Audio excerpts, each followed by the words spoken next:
on the bot half of the map, possibly looking to scrap here early. I like the team with the Nautilus for this, especially because we see Cleveland State a bit more split. So I wonder if this early game invade is going to result in anything. Another champion we're talking about is Samira. So while I mentioned, oh, wait a second, Akinar will be locked up by the hook, forced to take W, flashes And away, no flash to follow. that is great. The fact that he gets out there is good. Yeah, okay, the flash is down, but it could have been worse. It could absolutely have been worse, and I'm surprised there wasn't a flash follow by an ignite by any of those players. But they'll go ahead and take that recon flash and maybe revisit in the next 5 minutes as we see the junglers here, both starting on the bot halves of the map. So let's take a little more of a look into these comps while we get the chance, since we didn't get champ select. Victor, like you said, is really strong right now in the meta. Is that due to the mythics or due to the changes that happen to Victor? If I'm not mistaken, they did make changes for Victor, such as like the way his Hex Tech passive works, Yep, but I'm not exactly sure. If you could that's explain that to us a little bit. yeah, that's definitely it. Just removing the gate on Victor of having to buy that hex core and upgrade it and everything. Now he can go ahead and, as we do see a level 2 gank from the Jarvan here, we'll get the flash from Victor. Definitely very important because he can revisit that now for a pretty reliable gank. Yeah. But yeah, just not having to build that hex core item I think was the biggest thing for Victor, and he's able to rush a mythic if he wants. Now we see Orianna putting on the pain, but taking a turret shot, so bit of a trade there. And yeah, it's also the items try. It's both because the Riftmaker is Well, and really here we good on go. Victor. Another little trade. A good hook from Nautilus onto OG Mudkip here. I do like the Xayah Rakan combo, but again, like I don't know where that stands in the meta here. Yeah, Versus something like Nautilus, because right, Nautilus is just going to build the Sunfire, and once he's hitting that point, when he gets that hook on you, you're going to be in trouble yeah. from his combo lockdowns with his shield passive. While he's got Sunfire going on you, is going to smash up. Oh yeah, it's gonna smack. And the more meta bot lane is definitely the Samira Nautilus. Samira has, as we see, Jarvan visiting top, scrapping it out with Cool Arrow in the top lane, but no kill as a result. So Kale's just chilling. Yeah, Samira I haven't talked about yet, but she's still broken enough that she can completely take over a game and randomly pentakill with her ult that resets for insane healing and her synergy with the shield bow here. As we see a visit from Nidalee now in the mid lane, coming to help out the Victor. Yeah, nice little fancy footwork there by Orianna, dodging the spear, pretty clean. Gets out and then tries to take a little trade damage on Nidalee before she walks away. So nothing. Oh, here we see Jarvan coming in here. Here comes his flash. He knows that Victor doesn't have flash, and it looks like it's going to be a kill over to Orianna for first blood. Both flashes here from jungler mid. It's because they got the Victor flash earlier. They knew that that was a play that Oh, they okay, and made. Nidalee coming back. She says, "Nah, you ain't getting my mid laner for free." Nidalee with the trade kill back onto the Jarvan will even things up, and now it's a battle of the wave state. Who could fix their wave and get a crash here? I think Nidalee can win this with double buffs, but it's not like he wants to dive turret. Spear will land. He goes for it with a flash, and it's Oh, and he enough. gets He'll it. trade. Woo! I was thinking to myself, whoa, that is greedy. But I don't know. What do you think there? Worth to take the trade kill on the Orianna there? Yeah, definitely worth. The most important thing is the wave state, so Victor gets a crash now from that, and now he gets a bounce back to him, and he can safely farm those minions without the threat of Jarvan. If Nidalee were to just walk away there, Orianna could maybe set a freeze. As we see Jarvan returns.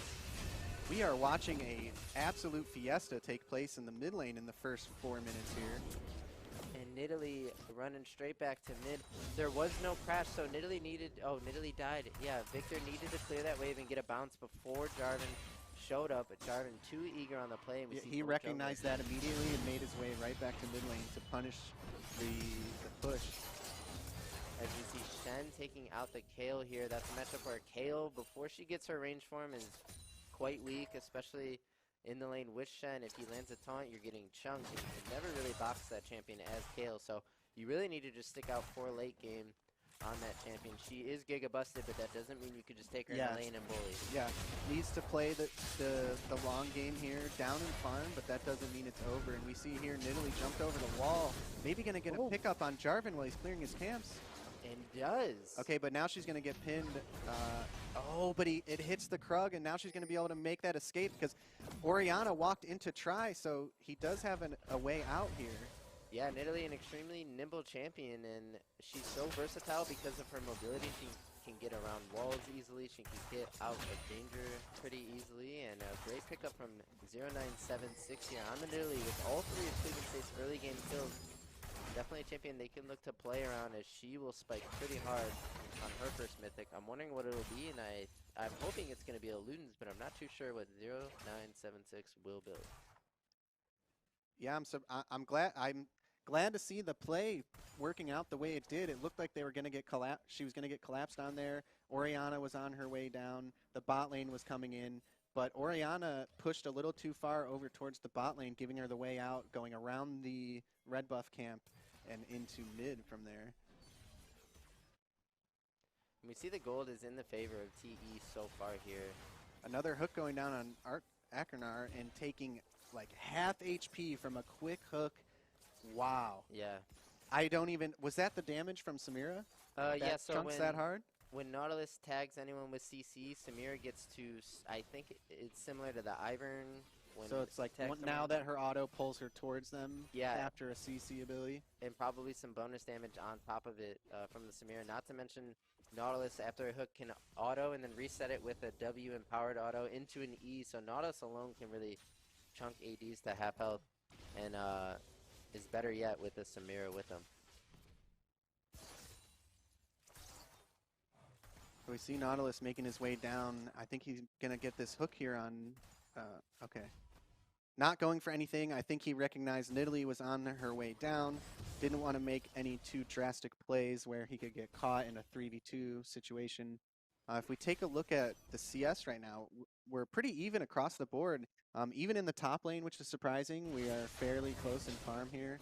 We do see CSU taking the dragon, but it looks like it's going to end up going over to TE because they were chunked and have to back out. Yeah, Shockwave missed, but we see Jarvan with the answer play. They know Nidalee's on Dragon, right? So Jarvan is able to take this 2v1, but Red Team will go ahead and trade over the Drake and possibly look to fight, as we see Nidalee here kind of in control of this river situation. Will execute the Nautilus and is off to a great start. And good job by Cleveland State here securing that Drake with the numbers advantage, but if your cool arrow and your wave is bouncing, you need to be aware of the presence of Jarvan on the opposite side of the map. If Jarvan is not at Drake, that should be a warning sign for you. As you know, we lost vision of Drake as we looked up at top lane for the play. But it looked like, you know, CSU was going to have to back off the dragon because they were low in a 3v2, and that maybe TE was going to close it out and take the dragon. But luckily for CSU, I'm assuming Victor showed up and they took the play from there and ended up securing dragon. We see another play playing out here. J4 going in on Victor, getting a huge chunk. Victor looks like he's about to go down to J4, but maybe... Okay. Nidalee kills the Jarvan and wins the situation. Just the power of this Nidalee pick here. She'll have the execute damage on the Shen as well. He probably will go down. I don't... Well, spear misses. Yeah. Needed that spear to hit for the execute.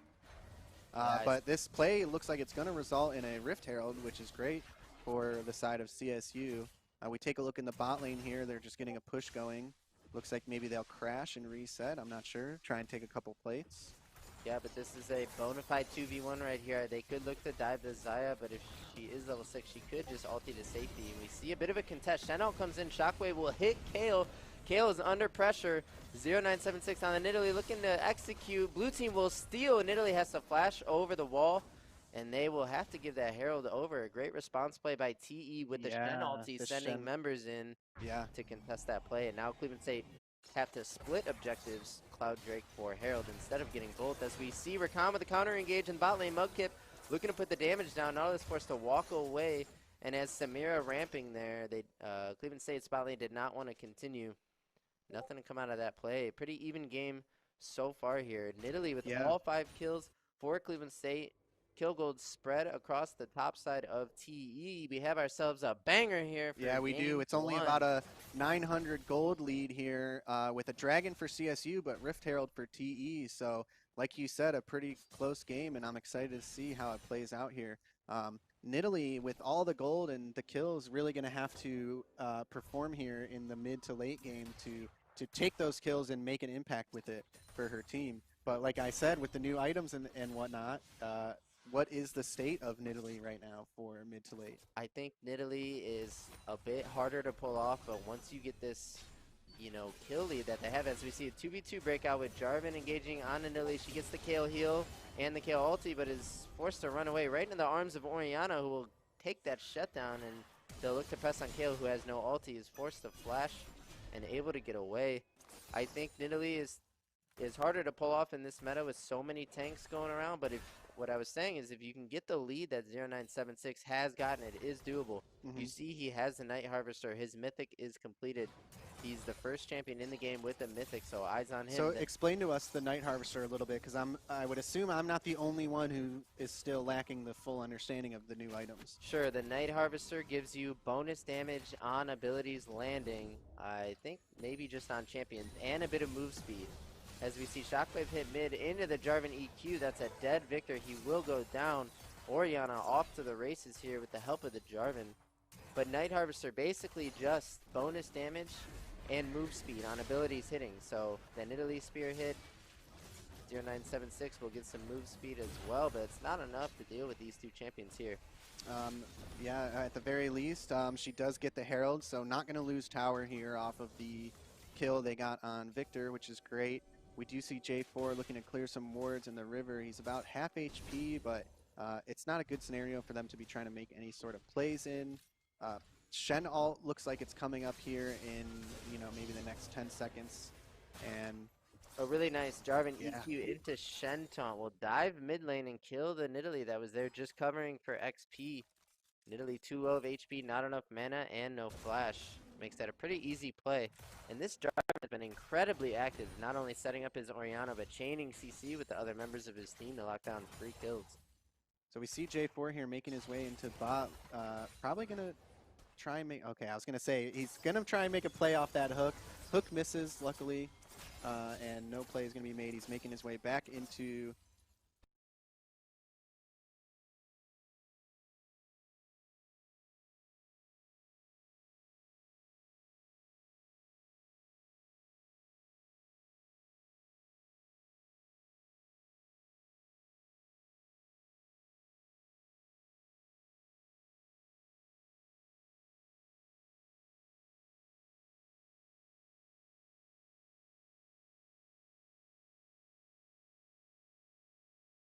With TP, so Miami's still comfortable enough to start this Drake.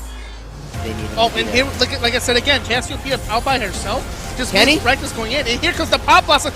Alistar's gonna save the enemy. Wait a second, double TP. Everybody's showing up to this Drake fight. This is huge. Eyes on Lucian, Karth is here. Ornalty coming. It goes over to red team. Not gonna be able to do much. This Big might taunt. just be the kills here. Ultimate from Samira is actually doing so much damage, even though she's not being able to move her champion around. Triple kill coming in for Samira. This might be the quadra kill. Quadra kill on Samira, looking for the penta. Going after Laser King. Is this the penta kill? Penta kill! And here we have it in the game 3 of Miami versus...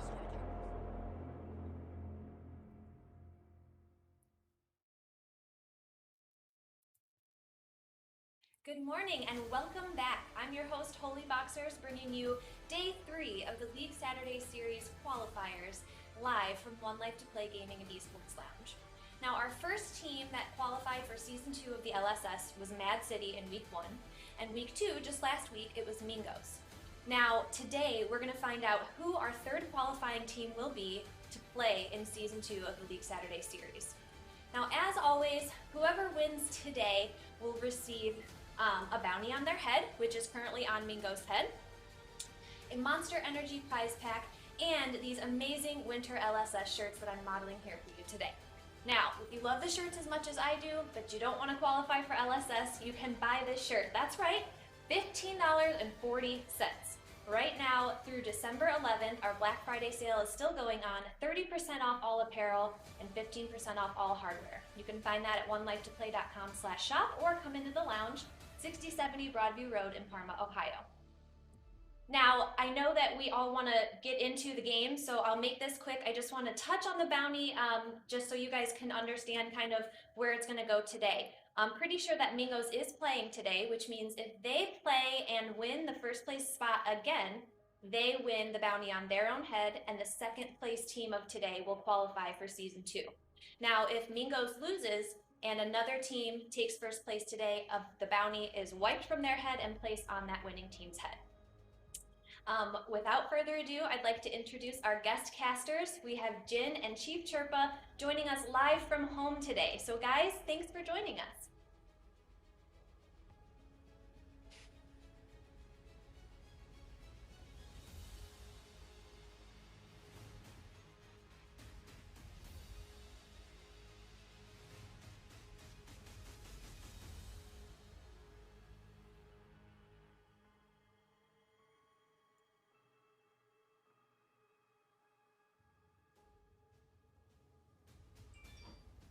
Are we on screen?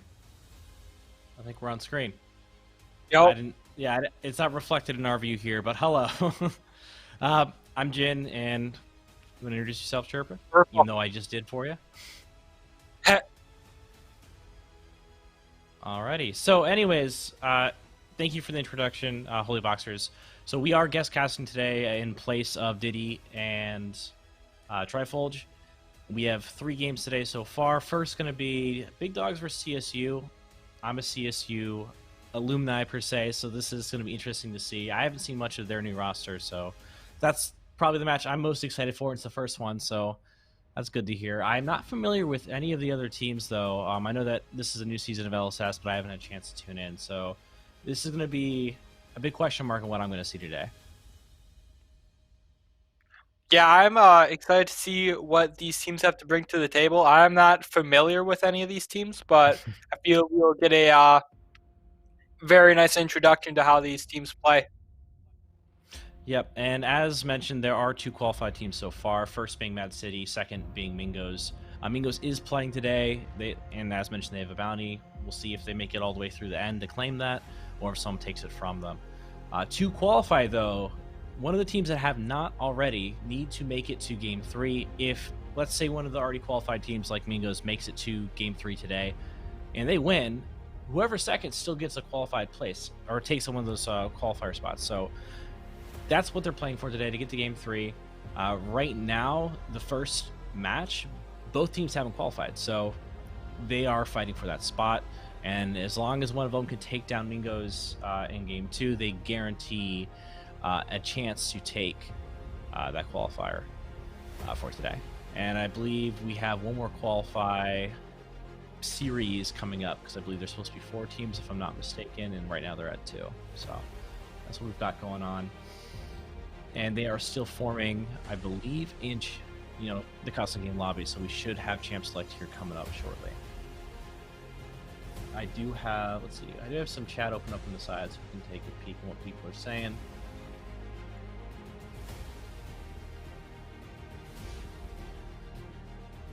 Let's see, I don't recognize any of these names. I did some casting for LSS in the past, but some of these people are new. So welcome. Yeah, this will be my first time casting for LSS. Super excited. Yeah, so we're probably going to be taking a little bit of a relaxed approach here while we wait for these teams to show up. As mentioned, Chirpa and I haven't seen them, so there's, other than CSU, I could talk about CSU for a while, as I'm sure Diddy could relate. He and I met through CSU, and we go back there. But we don't want to be, I don't want to be too biased, so I'm going to relax a little bit and just wait to see the other team before I start going off in CSU.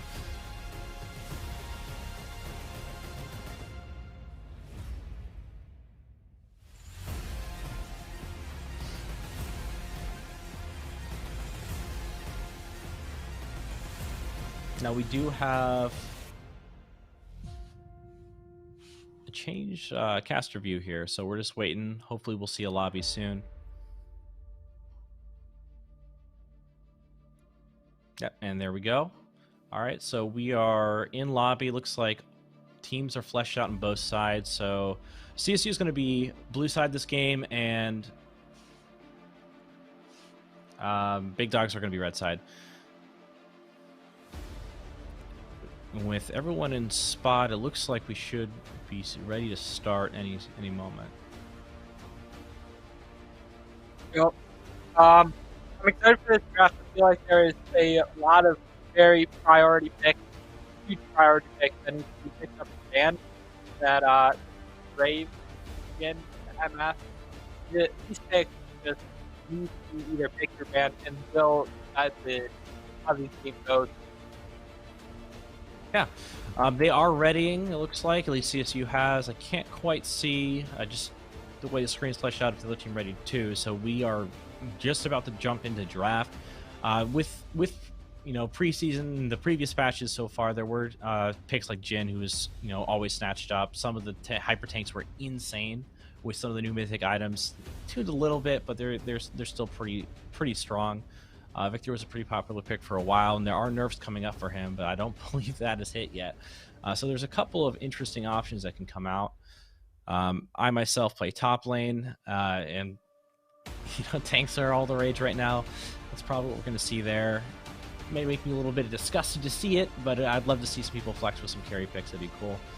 And just more of the same Jhin meta. I mean, when Worlds came up, we had Ashe Jhin like every game. Some of my friends have been telling me that Ashe has fallen out a little bit, but you still see Jhin all the time. He is getting nerfed from what I understand as well, so that will hopefully change. Well, now, have you seen a whole lot of Yasuo and Yone at all? Like, a lot of the crit ADCs are just giving up their crit and going with Rage Blade.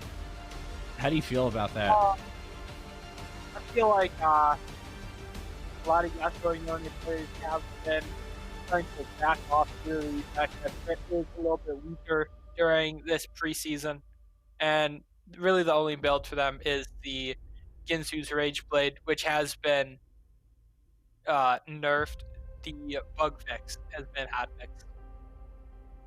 Yeah, I remember there was a bug fix. I thought that was related to like Ashe. So some background with this preseason for me. This is what I do every preseason. I sit back and let other people figure it out because it is a nightmare to play in. So what I do is I'll play my games. I'll play a couple solo queue games, feel it out, wait a few days, see what my friends have to say, maybe play some scrims, play a few more games, wait it out, and just rinse and repeat. And then once we hit the month before season start, then I start kicking it into high gear. It is a pretty stressful time to play. There's a lot of weird stuff, which, bringing that up, even if there are pocket metas that are forming, right, it is still preseason. These teams can play whatever they want going into today's game. So honestly, I feel like it's a big coin flip to even predict when people will play, unless you really know the teams that are on the table. And like I said, I know CSU, but some of these players are new. Like Wrecked by Kakarot is a friend of mine, very familiar. Alex, I've worked with in the past, and Galero, I've also worked with in the past briefly. So, and I've spoken with Mudkip, and I'm not sure about Master Wolf, but that's the point. Like, even though I know that team, some of those players are new for me, so I don't really know what to expect on that end. As far as the side of big dogs, I don't know any of them, so this is a big question mark for me. It looks like, as far as skill-wise is concerned, it looks like it's relatively even from what I'm looking at as well. And what I know about some of the players, at first glance you may see some of the ranks, but okay, Red Side might have an edge here, but I actually know some of the players, and I disagree with where some of them are placed right now, at least on the CSU side. So I think it's going to be a pretty close skill-wise game. I feel like skill-wise will pretty gold, platinum, but I'm have some big dogs. But if we're just simply looking at rank, I feel like that's not a accurate representation of their skill. Mm-hmm. Now, they are in pro draft right now, so we are, I guess, waiting on that, and then we'll be jumping into actual draft. So hopefully we can cast draft in somewhat real time. We'll see.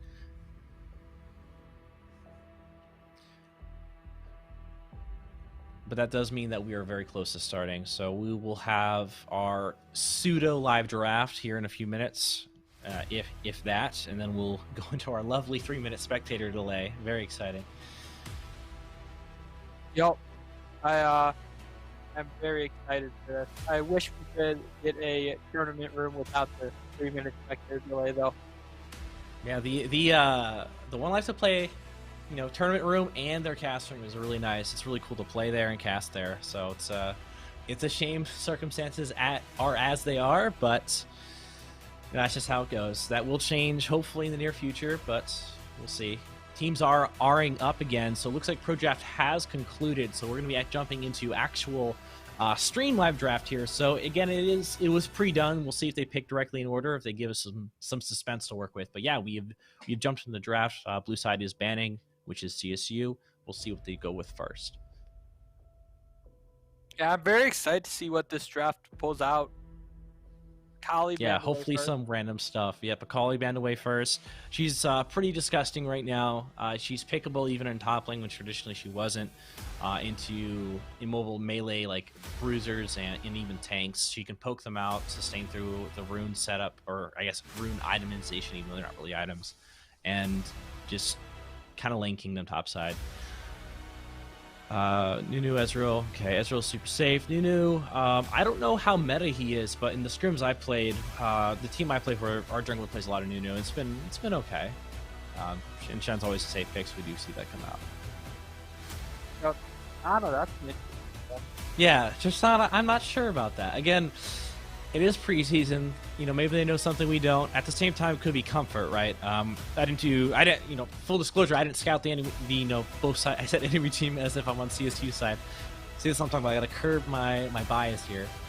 But I don't know what they play. That's more than likely, I would assume, a comfort ban. We do see Camille Kha'Zix locked in. Very strong top laner. Into the Malphite, though. Malphite's an interesting matchup, at least for most fighter top laners, just because with the Comet build, you basically poke out anyone up there. So without a jungle attention, it's gonna be really weird. And on top of that, they picked up Kayn. Kayn is a stupid strong jungler right now.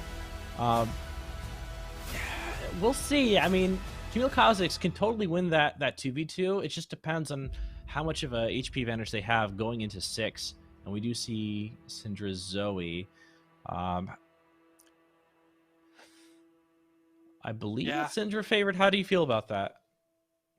I feel like it'll be mostly a skill matchup into that one. The Syndra can land a nice knockback and into a ulti. Yeah, Syndra's got to land her stuff. You are right. At the same time, Zoe has to actually hit her spells through the wave, whereas I feel like Syndra can just cast through the minions. It doesn't really matter. Yeah, I feel like it'll be difficult for Zoe in this matchup. Mm-hmm.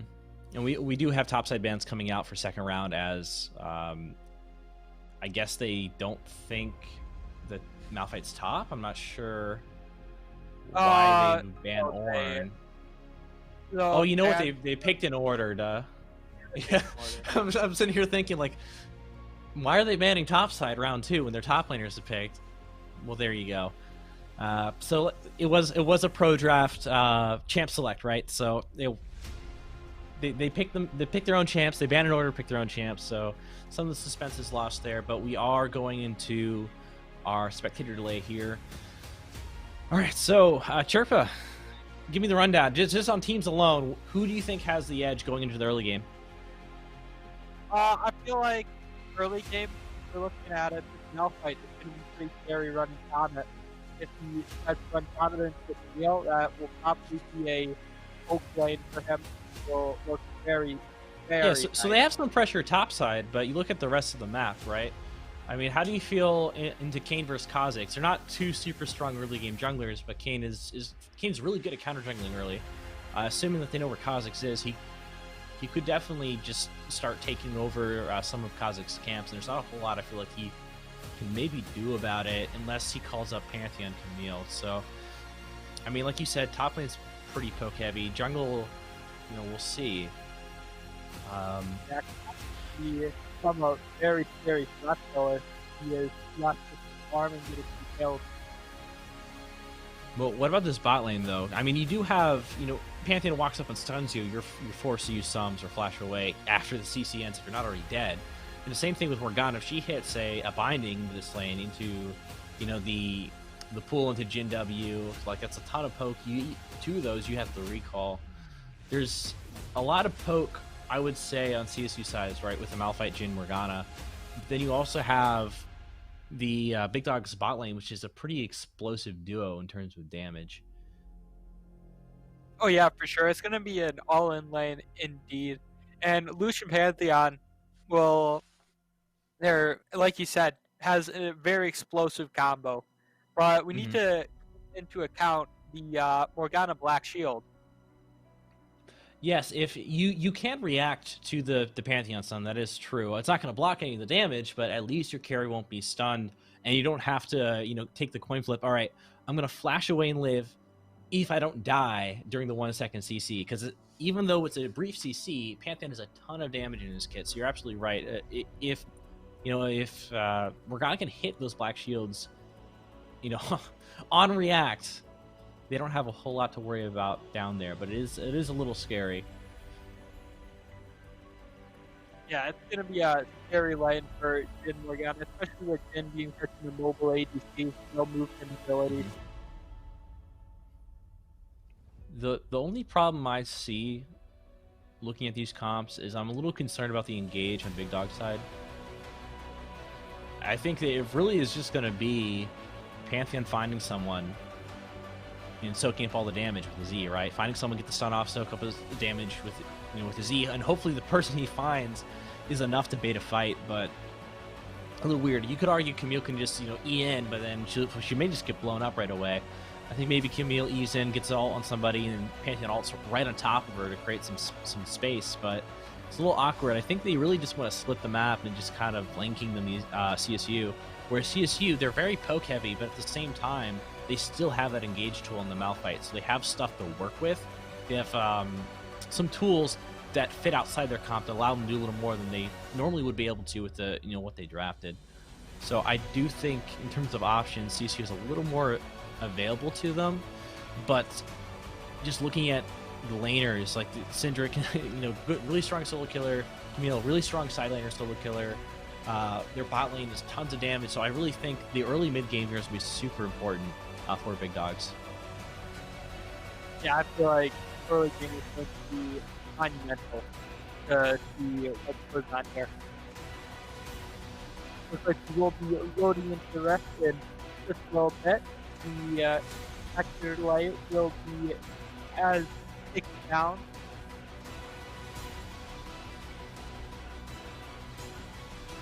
All right. Well, spectator delay is over. We're finally loading it. Yep. The moment we've all been waiting for.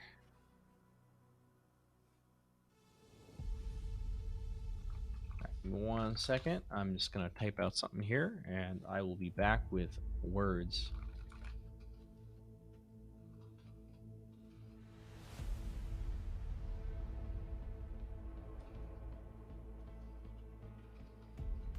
Oh, he's coming back for more.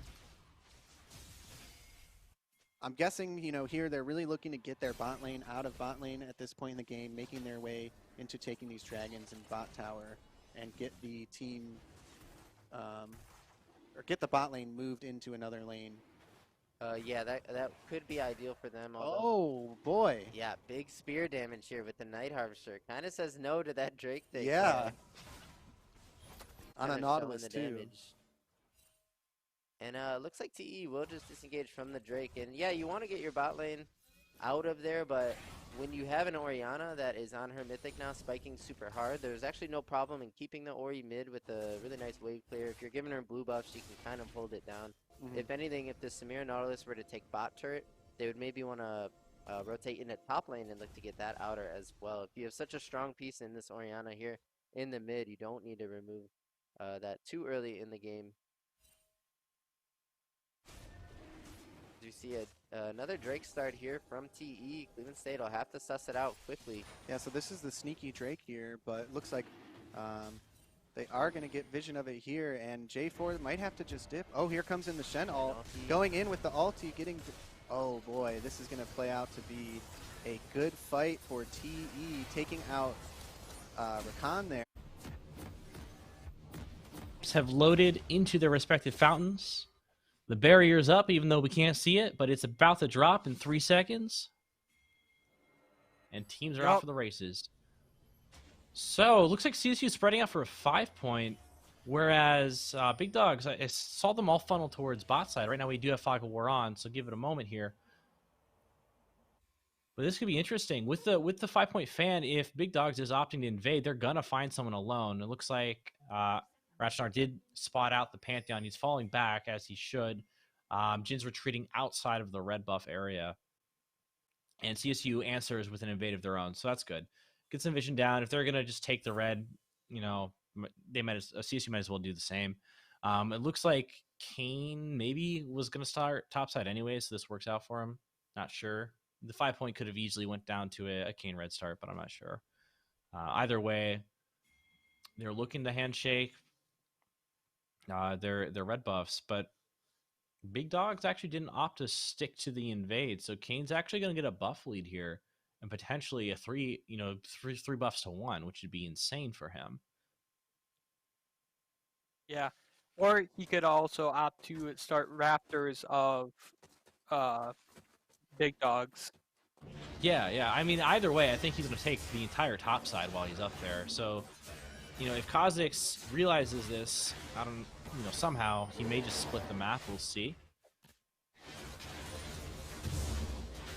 Yeah, I don't think there's any way that you will know that there's no vision. Yeah, there is. You're right. It takes some serious intuition. It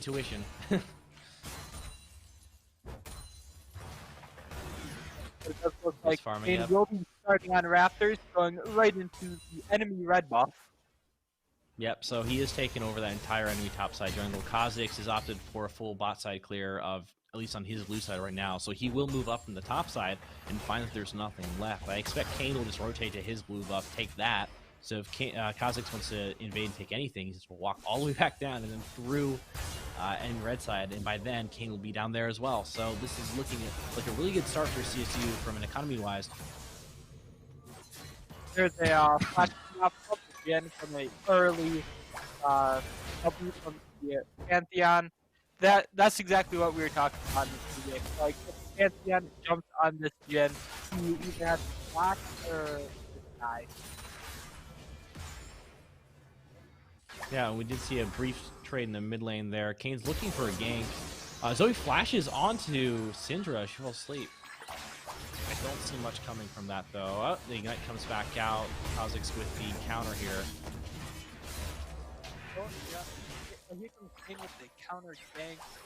Just scaring away any Kha'Zix, any little bugs trying to run around.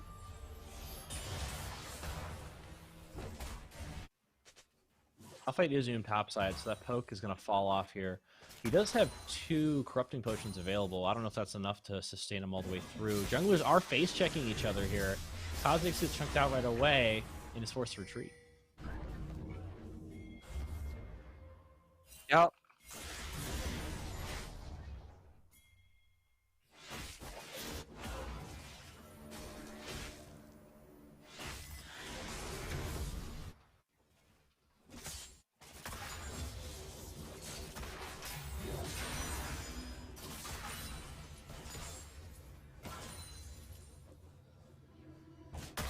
Alright, so it's calmed down a little bit. As you mentioned, you know, that Pantheon engaged bot side, Jin is without a flash, so if Pantheon can find a stun through Black Shield, or rather before the Black Shield hits, that could be a very easy first blood bot side. And we did see, it doesn't look like Malphite's called yet either, so finding hits. Looks like there is a 3v2 fight in the top lane, another fight in the bot side here. We got 2 things going on at once. They are looking for the kill on the Morgana bot lane. Lucian flashes forward and dies. I don't think there's any situation that works, but we're back topside here. Kha'Zix is being chunked out. The flash forward denied by the Camille.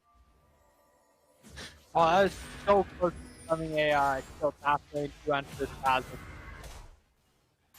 Yeah, absolutely. That was a pretty good deny by the Camille there, but also maybe even greedy a commit there. But Malphite unkillable with his innate tankiness. You really have to recall. That's the thing with this Pantheon or this Malphite build is that you want to constantly be applying the poke pressure. If you end up in a situation where you're stuck in lane with no mana, you're just gonna get outscaled like crazy. So you got to manage those recalls correctly. This is a really good spot for Camille to be in. We do see a pause come out. Yeah, and let's break down the map state a little bit here. First Drake, I believe, is coming up in about the next 30 seconds. And which is going to be very impactful. I feel like first Drake can really snowball your lead into into something a lot bigger for a team. So we're going to be looking at bot lane probably in the next about minute to minute and a half. Teams looking for the first Drake. Yeah, I would say that big dogs with I feel like their bot lane is more explosive, stronger, and look for red side here to be fighting for that. But after we just watched Rev LOL kind of run it down into the tower there for that aggressive take onto Morgana, I don't think there's a situation that works out. He must have saw something I didn't. But with that gold swing down there, I'm not sure what if they should have the confidence just to take these dragons at this point. I do feel like with the Syndra mid, with the Lucian Pantheon, they do have the priority down there. They still very well could. I'm just a little concerned. And with Kha'Zix losing, his top side, right, only having one side of the jungle available to him, and being forced to recall, he's gonna be behind as well. So I don't know if the team that should be getting these early dragons is going to get it, which is great for the side of CSU if they do opt for the early ones, and even if they don't, if they play top side to Herald, they don't have to worry about the dragon timer. Yeah, that's exactly what you said. All right, pause has ended. We're back to farming Simulator top lane. Camille looks for the chunk.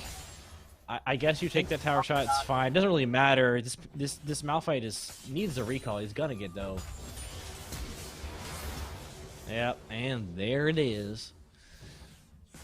But oh my god, the Malphite Q lasts long enough to kill the Camille. That is tragic. All right, 1 for 1, I guess. I mean, Camille will take that. Camille will outscale, and Malphite loses some minions in the process, so it is a net positive. But still, yikes.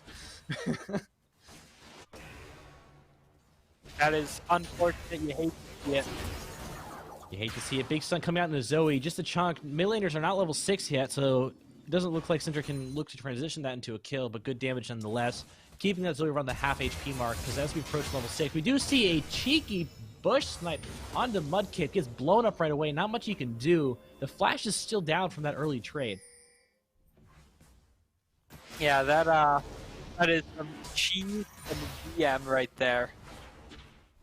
Showing that you just have the lane dominance. Yeah, and with that pick, I was talking about how I feel like Big Dog should be getting these early dragons, but because of the way the early game went, I don't think they can. That immediately gives them control of the bot side again. They do look to take a dragon right away. We do see a fight coming in on the mid lane. So he does have Ignite available, hits the Q sleep, chunks out Syndra. This could potentially be a very easy kill for her. With the Ghost pop, she does kill Syndra relatively easily. I'm not sure if that was Ghost. I did see the moon speed come out, though. That might have just been her W. But either way, looks like a pretty easy kill for Zoe. That is, obviously not what you want to happen with a high-pressure kill laner such as Syndra. You don't want her to be the one dying. Yeah, you do not want to have Syndra be dying. It is just not a good spot to be in. Syndra is going to be one of your carries this game, and having her die early on, missing out on probably a wave-ish of CS, unfortunate. Yep, and especially when you look at a champ like Zoe, I feel like that champion is going to scale way better into the late game as this goes on. So it's just really happy for CSU. Now Kha'Zix does walk into his top side. He gets to clear his first top side of the game. I'm sure he's jazzed about that. Takes his first red buff for the game. He's approaching level 6, but Kayn already there. Yep, Kayn ready to go for a lane gank down here, bot side. Playing the alcove, they're looking, but Syndra Roam is coming. They don't know he's there yet. They're going to look for the Pantheon, but Kayn timed his damage. while the shield was still going out and was forced to use ulti to secure the kill, Jin barely lives, doesn't die to the stun out by Syndra. Culling is used, E4, but doesn't really mean anything. At this point, Zoe has rotated down, the play's over. So tragic. Syndra almost got a kill there, and it was almost a little scary. The Kayn was forced to ulti because he didn't time his W right. His W got blocked by the Pantheon E, even though you saw it coming out first. So a little bit mistimed there. Forced to use ultimate, but ultimately CSU doesn't lose anything. Yeah, they don't really, they don't lose anything out of that trade. It is net positive for them. And I feel like that's just showing that there is a bit of a skill gap here despite the rank discrepancies. Yeah, I would argue that I would give, if we're going to talk about rank briefly, I think Big Dogs had the higher average, but I do think CSU is actually much closer than that. I do think it's skills on par. We do see another gank coming in by Kayn right away. They thought, hey, you were just here. Pantheon Sun comes right out, trying to chunk out the Kayn, and they do kill him. They trade 1-for-1 so far. It's going to be a double kill. Now, this is where, if Kayn timed his W correctly in that first gank, he'd still have ultimate available, and he lives there, and it's a 2-for-0. Either way, 2-for-1, we take those if you're CSU. It is a good repeat gank. Well done by the Kayn. They do set up their bot lane to start taking control because, like I mentioned, I do feel like Big Dogs has the stronger bot side early, which means early dragons, as you alluded to, being really important. So getting bot side a little bit of an advantage here means that they can actually fight over those dragons. Yeah. And we will see, excuse me for all the ums, but the top side will most likely be getting a little bit of priority soon too, with Rift Herald spawning in the next few minutes. Yeah, we do have an Infernal Dragon in 130, so all eyes top side once that is down. Malphite is reaching a point with the tab. We do see a stun come out, potentially a fight. Nope, nothing. Kha'Zix did invade topside, take the Raptors away. But as I was saying, with Malphite hitting Tabby Bambies, he is going to be... He has this point, even if Camille is a little ahead, where he's still stronger in the early mid-game, as long as he's not too far behind. So they can look just to take the Herald still off of that if CSU wants to do so. Despite losing topside. We do see a gank coming out. Hextech Ultimatum is available, used right away in the Malphite. He can still ult away. Flash out, ult out. He is gone. Really good Black Shield block. Another repeat gank by the Kayn. He does have ultimate available. They kill Lucian right away with the TP channel by the Camille to help out her team. It looks like she will pick up a kill on Jin, and Kayn is forced out. With Camille's, her E coming up, I don't know if he gets away here. He doesn't have flash either. So I like the focus spot here. It looked really good. It was a beautiful Black Shield block. Camille messes up the flash E. It's looking a little dicey. We do pick up the flash on Zoe. I don't think anything will happen. So Camille goes for the big flashy play, fumbles it. CSU comes to back up their boy. He gets out. All right, so a bit of a scuffle on the bot side. But I was saying, really, really good Black Shield to block the Pantheon Sun there. You mentioned look for that. If they're able to do so, Pantheon can't do much, and we just saw it. So let's see if Arcanar can do that more. Oh yeah, for sure. And mid lane a little bit of a scuff. Yeah, a little scary there. Syndra doesn't have the ultimate available, so he isn't too worried. She doesn't have that flash, but if she eats another Q, she's got a recall. And she sticks around for another 5 seconds, she could just die from a stun. Kayn is ganking here. He does not have ultimate available, so if the stun hits, he can't go forward. Pantheon ult bot. Mudkip is super far forward. Pantheon flashes forward to guarantee the stun. Mudkip's running into the tower here. And there's not much you can really do at this point. Either die to tower or die to Pantheon. So somehow ended up a little too far forward. I'm not sure what the disconnect there was. Morgana was much farther back. Yeah, that was a bit of a misplay by Jin.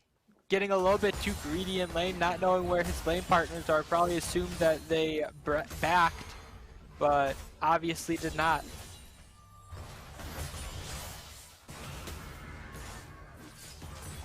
Some plays over the bot side. Camille, yep, go on. And I also feel like right after Jin, got killed by that early game cheese in the bush by Krugs. He needs to look out for any plays that they could be making, any fake backs, because this seems like the team that would do that. Yeah, when you're playing against bush Wookie like that, as I call it, you got to be extra cautious, especially when you're playing against globals and stealth assassins like Kha'Zix. If you're an ADC player, you got to be cowering in fear and questioning every step you take. Oh, a face check by the Morgana into the bot bush, blown up by the Pantheon damage. Stopwatch to try to buy some time. I don't know if it matters. Zoe is here, though, to trade. Does hit the Q on the Pantheon, which means another traded kill. Zoe's looking to extend the fight onto Lucian. Curtain call's opened up. He flashes out. He's still alive. I don't know if this will translate into an additional kill. So right now it looks like 1 for 1. So it looked a little scuffed there. Face checks the Pantheon Lucian, gets blown up right away, but gets the stopwatch off. Gets the exit Q as Death, hits the Morgana, and they actually trade 1 for 1 there. Camille looks for a little bit of forced trade. Doesn't really mean anything. He's still 2 tanking. This is what I'm talking about. Despite, the Malphite being down in plate gold and in kill gold, he's still chilling. It doesn't matter if Camille wants to throw her face at the Malphite. It doesn't really matter in the first part of mid game here. Oh yeah, for sure. Malphite is definitely someone that can keep his own in lane due to his tankiness. That was a stun by the Syndra. Syndra, but immediate sleep. Oh, this might just get turned around with that burst. Flash comes out, so the binding does not connect. So that would have been tragic. You get a really beautiful start into RE on the Syndra there. Looks like a free kill onto the Zoe. And you get turned on by the binding sleep. Luckily, the flash came out just in time. Binding doesn't connect onto the Pantheon. Kane is down here. He has opted for Red Kane. He already has a transformation as well, so he's very scary. Yeah, and I'd just like to talk a little bit about items here for a minute. Kane deciding to go for the Gore Drinker gives him a lot of sustain. Well, but it looks like there is going to be a bit of a tussle. I don't think anything happens here. Yep, so it looks like we get to breathe a little longer. So what you're saying something about Gore Drinker here? Yeah, a lot of sustain onto that Kane pick. He's gonna be hard to kill for sure. Yeah, but on the Kha'Zix opting for the Eclipse, there's basically a few items that you can go. You can go for the Eclipse or you can go for the Prowler's Claw. We do see another bush-looking play by the Pantheon. They blow up Morg, but it doesn't matter. She's able to get the CC off, and it just turns around into a 2 for naught. Kane was there the whole time. Man, it's tragic. They're on the front of these plays, but it keeps going sour for them. They do the bot play, and they get turned on 1 for 1 in the bot bush, and then they do the Alco bush, and same thing again, except this time they get nothing in return. They're looking for the Malphite. Camille does have ulti available, but she's not close enough. They do use the Herald to get first tower topside, so I mean, at least they get something in trade here, but it's unfortunate that Big Dogs is losing these fights. They're up in Dragon, so I do feel like they should have got all the early Dragons, which they did. They're down a lot of kill gold. At least it seems that way. CSU is up 2,000. Yeah, that is not even 2,000, about a little bit less, but that's okay. Just shy of. We do see Pantheon into the mid lane. Yeah, Zoe's super pincer, trying to trade the 1 for 1. It's really close, and she does, so that's awesome. You get 3-man Pantheon ulti used, and you still come out 1 for 1. It's really good, but the downside is dragons spawning. You really want to be there for that, but at the same time, both mid laners are out, so it's still an even playing field. Malphite does TP into bot lane. He does not have ultimate available, though, which is crucial for this. We'll see what happens. I think this is going to be the Kane show. If he can get in and land a really good W, they're solid. They're looking to turn the Malphite. They don't want him to ultimate. Little no, he doesn't have it. Kane does engage. Good knockup onto the ADC. Hex ultimate does come out. They do kill the Kane there. We should have said as well. But Camille, I think, just wins this fight for the team. Without the Malphite ulti available, there's not much they can do, and they just get walked over. So, yeah, that Kane knockup was all right, but you needed to hit multiple enemies there, not just Solution. Without that Malphite ulti available, it was a really hard team fight to execute. Yeah, and really the main issue there was the Malphite. He was out of position. He was not with the team for most of the fight. He didn't have his ultimate up. So you can't really blame him for not having his ultimate up when he used it earlier, but his positioning was a little whack. Yeah, absolutely. You don't want to be posturing for a flank when you don't have ultimate available, because that's, I mean, the enemy team thinks you do, and then they immediately turn on him, like, hey, we don't want you to engage before your team is quite on top of us yet. Luckily for the side of Big Dogs, Malphite LC wasn't even up. So this, ooh, big chunk into Zoe. Ulti is available on Syndra. If she can connect, she just dies, but Lucian will just clean it up. Morgana Binding does connect. I don't think that really amounts to anything. But yeah, it's interesting. Despite CSU, I feel like winning. Malphite LC solo onto the Kha'Zix there. I think he's just going to die. That was very interesting. Another fight forward. Lucian extends onto the enemy bot lane here. CSU is just kind of getting walked over. Kane with the flash Q forward. I don't think this really turns into anything, since Sun should just come out and he's going to die as well. Oh, man. This is tragic for CSU. Another ace. Just solo plays across the board. You see the Malphite solo ulti onto Kha'Zix when their team is right there. I mean, I don't think there's a situation that ever is a kill. Even if the CSU team, or not CSU, but the Big Dogs team isn't in position, if Kha'Zix is ulti there, he just presses R and buys his team time to get to him to back him up. I don't think that ever works. And then we see Kane do a flash hero play, does nothing, then ults in the back line, and then he just gets Syndra's on a kill. And then Camille comes up the back end and cleans up the, the gen. So, unfortunate. Oh yeah, it's very unfortunate, and it's starting to show that that CSU is just playing a little bit sloppy right now. They are trying to make solo plays where they can't make solo plays yet. Yeah.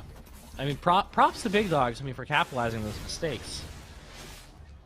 But it definitely looks like CSU is choking a bit. Now, Soul Point for Big Dogs, they're just going to play to that, I would imagine. It is Air Soul. Denying that from Malphite, so he's not able to get a little more ulti, CDR is definitely good. We do see a sleep. Huge chunk onto the Syndra. Ooh, Pantheon ulti to turn. Look for something. Beautiful binding in the back end there. Well done by Rachinar. I don't think you can do anything there, bud, with the Pantheon Sun. He's kind of plays over. I didn't even see that binding. That was a really, really well timed. No, I completely agree with you. And some new items coming up. Lucian going to be on 2 items. Jhin going to be on 1. Zanya's Hourglass coming out from Morgana first. Eclipse on Pantheon. Okay, Divine Thunderer on Camille. This is going to start to be pretty scary on the Camille. I have seen Camille's go from 0-7 to carrying a game as soon as they get Divine Thunderer. Yeah, Malphite's definitely a matchup to build it too, and the grasp means if she has that proc up, it's gonna hit pretty hard. We see a potential fight happening. Camille tries to get things started. They do disengage. Pantheon's hunting.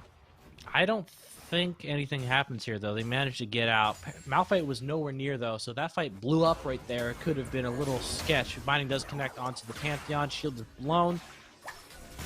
And again, nothing happens. So we do have Dragon in 120. It looks like teams are wrestling to get Dragon control. They want to get some vision out so they can get an early reset and reset their base, should say having more wars already placed. Yeah, and so far this mid game has been has been a little bit one-sided for the side of Big Dogs. Big Dogs have been capitalizing over the CSU mistakes more than CSU can capitalize on any Big Dog mistakes. Yeah, I haven't really seen. Honestly, I don't even know if Big Dogs has made too many mistakes to begin with. I feel like they've tried some proactive plays, which it looked like they were gonna, win, and then it just backfired. But yeah, definitely CSU has made a bunch of mistakes, and Big Dogs have capitalized on them. We do have Dragon spawning in 30. Teams are posturing for control. We're about to see a fight here, potentially before the Dragon spawns, unless Big Dogs is okay with giving up river control. It looks like they recognize that they want to group up first, so okay. No fight quite yet, so Dragon looks like it may just spawn. They are stacking Bush. They need to rotate that Malphite over there. This would be a perfect, right there, 4-man ulti if he was in position. Big Syndra ulti. Malphite ulti comes in, hits 3 people. This might be salvageable, but that Syndra E into R was huge.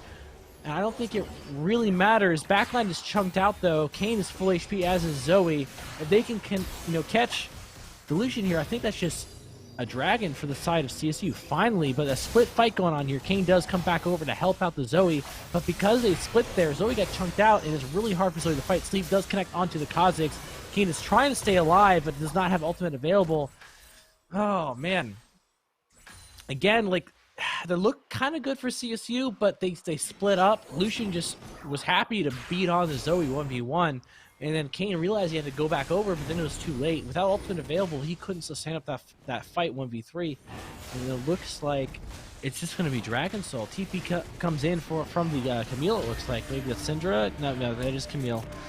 They're trying to steal with the Curtain Call. I don't really think it matters with Smite available on the Kazakhs. And there it is. Pantheon ults in. They might just straight up solo the Jhin. Yeah, that was questionable play of Jhin kind of going into a position where Pantheon can easily ult him. Yeah, I mean, I definitely think you try to steal it. I mean, you don't want them to have soul point. It's unfortunate. That damage is pretty surprising. Pantheon caught with his pants down. Hex ultimatum gets used. See you later. Yeah. They're just kind of walking. Oh, huge chunk into Zoe out of nowhere. Big flash forward by the Camille. Binding does connect onto Lucian. He just gets executed by the tower. They're still fighting. Tower falls. This means that Big Dog's be able to walk forward here, and CSU should just get walked over. Kane does not have ultimate available. He is healing up a ton, but it shouldn't matter in the end. Yeah, that's the times when you really need to use Gore Drinker.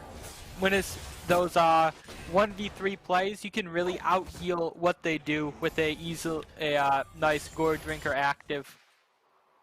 Yeah, it's one of those situations, though, like, if you're in a long fight, do you just sit on your Gore Drinker the whole time waiting for the perfect opportunity? Or do you just get it off at a point in the fight for the extra damage? Or is the damage negligible enough to just always warrant waiting for the heal? It's a tough call, because I'm a top laner, so when I use that item on some champs I play, I still think of it as Tiamat, right? So I'm like, okay, I want to use it for damage, but then at the same time, you're like, no, you need to use it for the explosive sustain in the fight. So, it is, I feel like it's a little hard to tell for some players, early in preseason here when the optimal time is to use it. But definitely a huge Gore Drinker sustain would have, potentially just won King the fight right there. Give him a little gold. I don't know if it means much for CSU in the long term right now. This game state looks a little rough. Yeah, it's looking a little bit rough for CSU. They need to really play a little bit safer.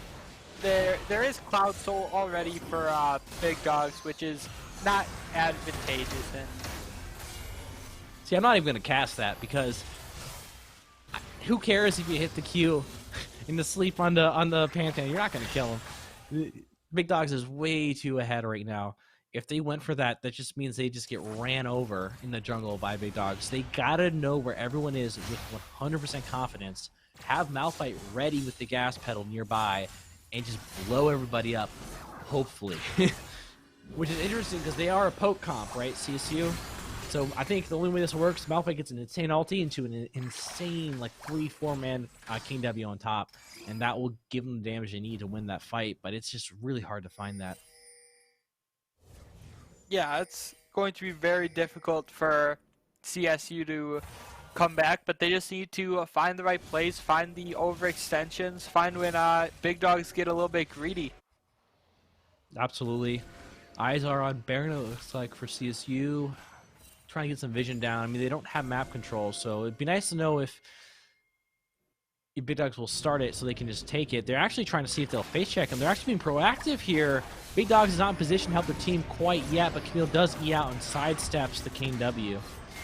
Looks like that will buy enough time for Big Dogs to regroup here. Camille's looking to start the fight, get some chunk out. Malphite ulti onto 2.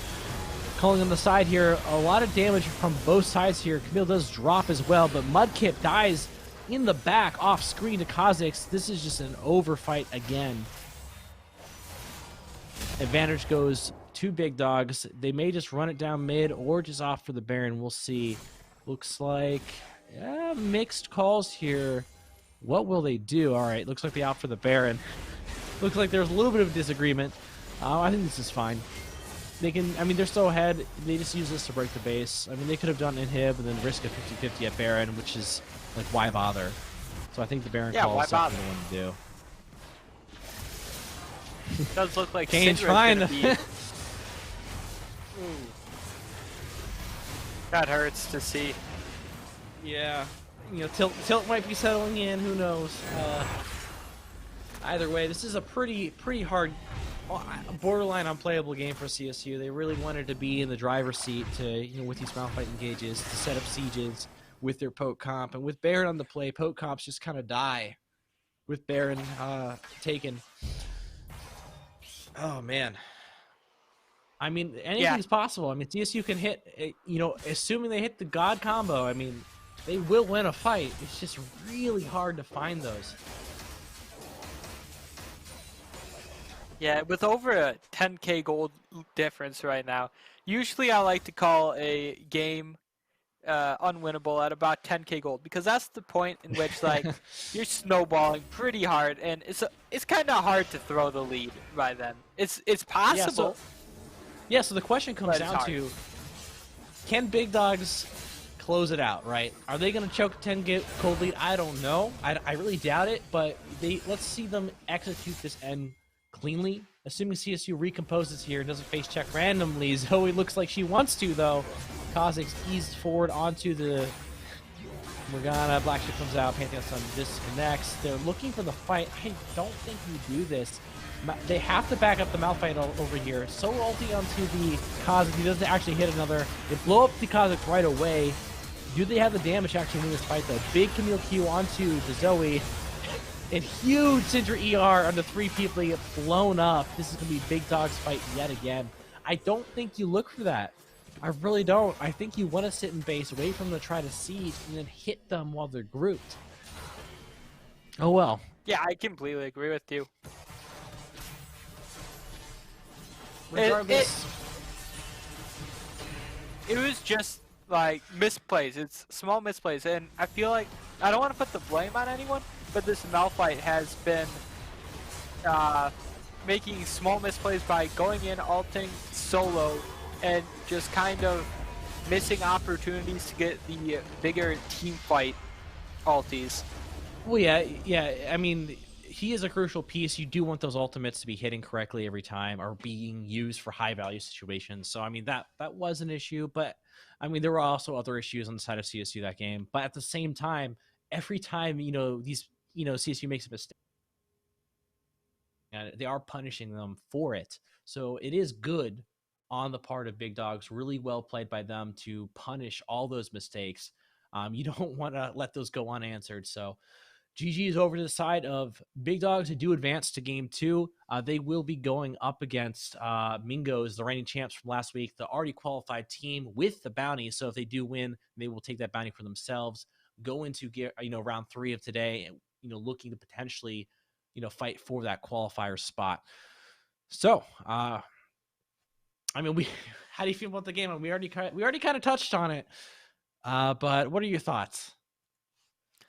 I don't think there's much to say about this game. It was the early game was definitely played out in a typical way where both teams basically were evenly matched, but it was the mid game, I feel like, where the Big Dogs were able to really execute their plays, what they wanted to do correctly, and just CSU simply couldn't.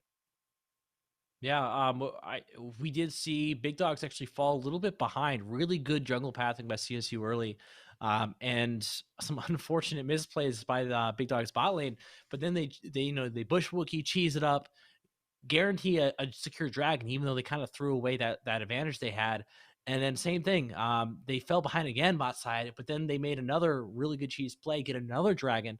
So they keep crawling back from the spot lane deficit, all the while mid-game approaches and TCU misexecutes, Big Dogs punish. It works out really well for them. But yeah, all in all, I saw good things from CSU. Early game went pretty well. It just, something happened mid-game. I'm sure they can look at it and work on it. Not much else to really say. I think I'm good on what I have to say about that game. How do you feel, Chirpa? I'm feeling pretty good about what I have to say too. All right. Well, I'm excited to see what Big Dogs do in Game 2 here against Mingos, the reigning champs from last week. But without further ado, we'll go ahead and send it over to, I believe, Holy Boxers to lead us into a break. Or we may just go straight into break. I may be mistaken there. Yeah, They're looking for more. They may get Zaya here. Shen is pushing towards Zaya.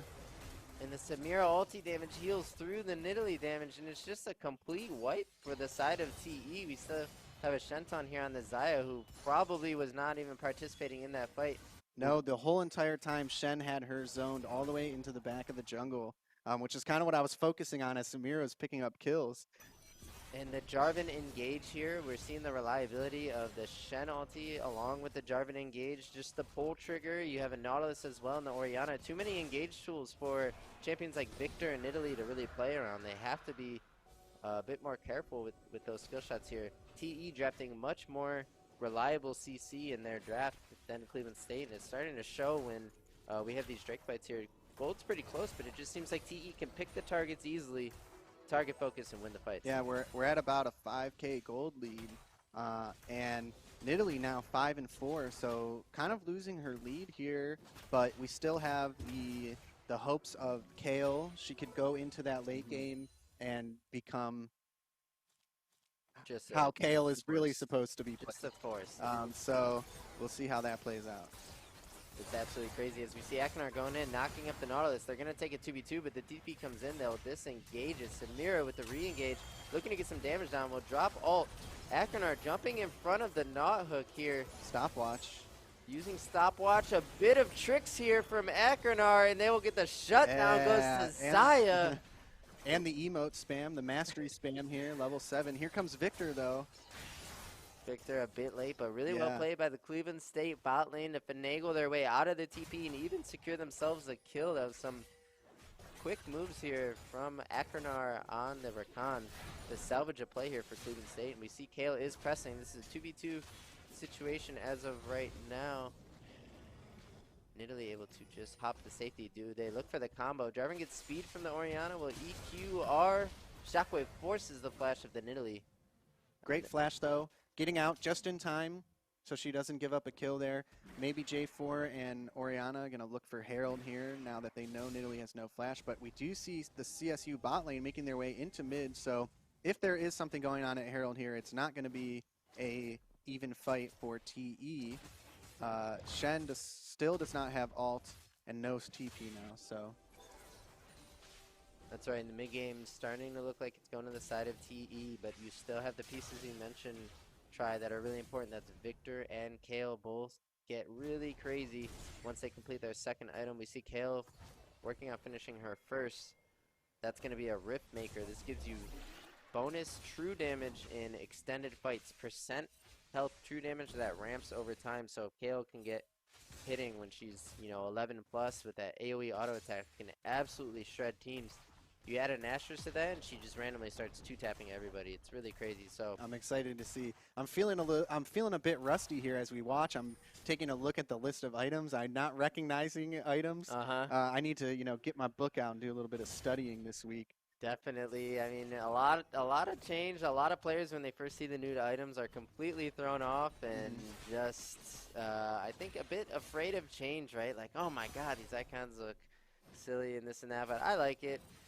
It's really exciting adapting to a new meta, and this is like the most volatile. I agree. I think the thing that keeps League of Legends alive for this long is the fact that they make yearly change that impacts the way the game is played, like the dragon changes, like the map changes, such as like the alcove and the way it changes around the dragons. What was it? Season of the Elements was what the last one was. That's season 9, I think those changes are great for the longevity of League of Legends, and if they weren't making those changes, like these item changes, the game would not survive as long as it has. Yeah, the way they change it's crazy, and this change to every item in the game is so unique because it affected every role simultaneously. A lot of the map changes and jungle changes, junglers have had their roles changed heavy like once per year, every year, but now it's every role. As we see a 3v2, a gank from Nidalee, but no reliable engage. You only have Rakan to set that up, so you walk at them, they just walk away. Simple as that. You have no play. You need engage tools there. You need Rakan to pull the trigger, or there is no play.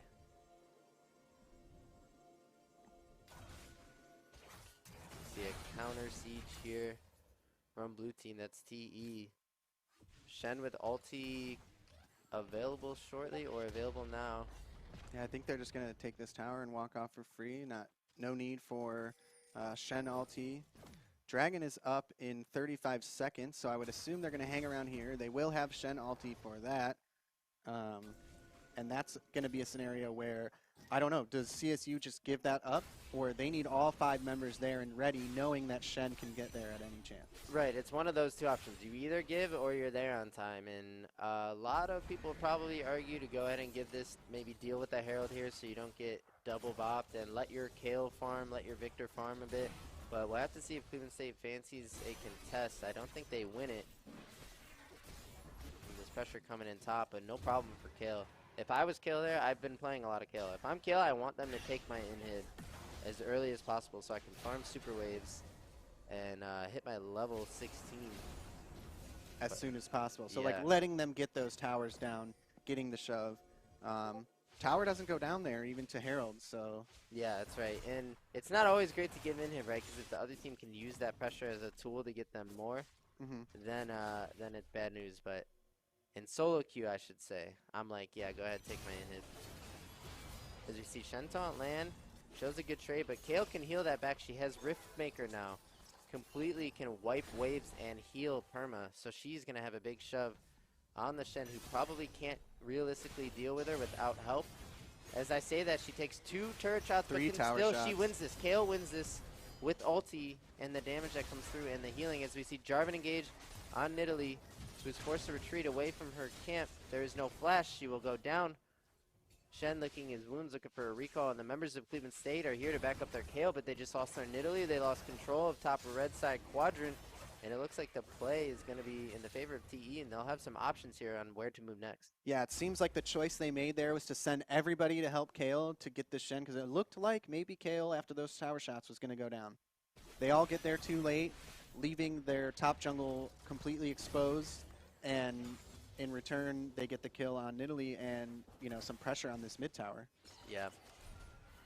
Cleveland State should be able to clear this out with the Victor, no problem. But the Nauthook will land. He's going in. He's under turret. He's forced to flash out. The Shockwave will hit the Victor. He flashes. Jarvan engages to follow up. There's some heals coming in from Nidalee, and the Xayah will shut down Jarvan. Do they look to advance at all? Nidalee's spear will be blocked out by the Samira W. There's a Kale TP coming in. Ooh. I think Kale might still have ulti. I'm not Shen too ulti sure. coming in as well. Oh, good dodge from the taunt. Kulero is free firing on the Shen. They can take Shen down. Overtime here, but I think he can escape. So does he? If they get the slow and a Nidalee spear on Shen here, it may be trouble. But I don't know if I would go this deep. Don't dive that tower. They want to just siege here. Low HP bars on the members of TE and some dead members means tier 2 mid turret going over to Cleveland State. And what do you know? The moment they group as 5 together with a great Kale TP flank, they do get a winning situation. The only thing is they lack engaged tools to follow up their plays. They need to play more zone and less for picks and less running into the enemy jungle, but great job by Cleveland State evening the game up a bit as we see the gold difference is only 2K, and you have a Kale here. Yeah, the play that they just made with taking the towers as well as getting those kills brought the gold back up, and now it's, like you said, only a 2K difference here.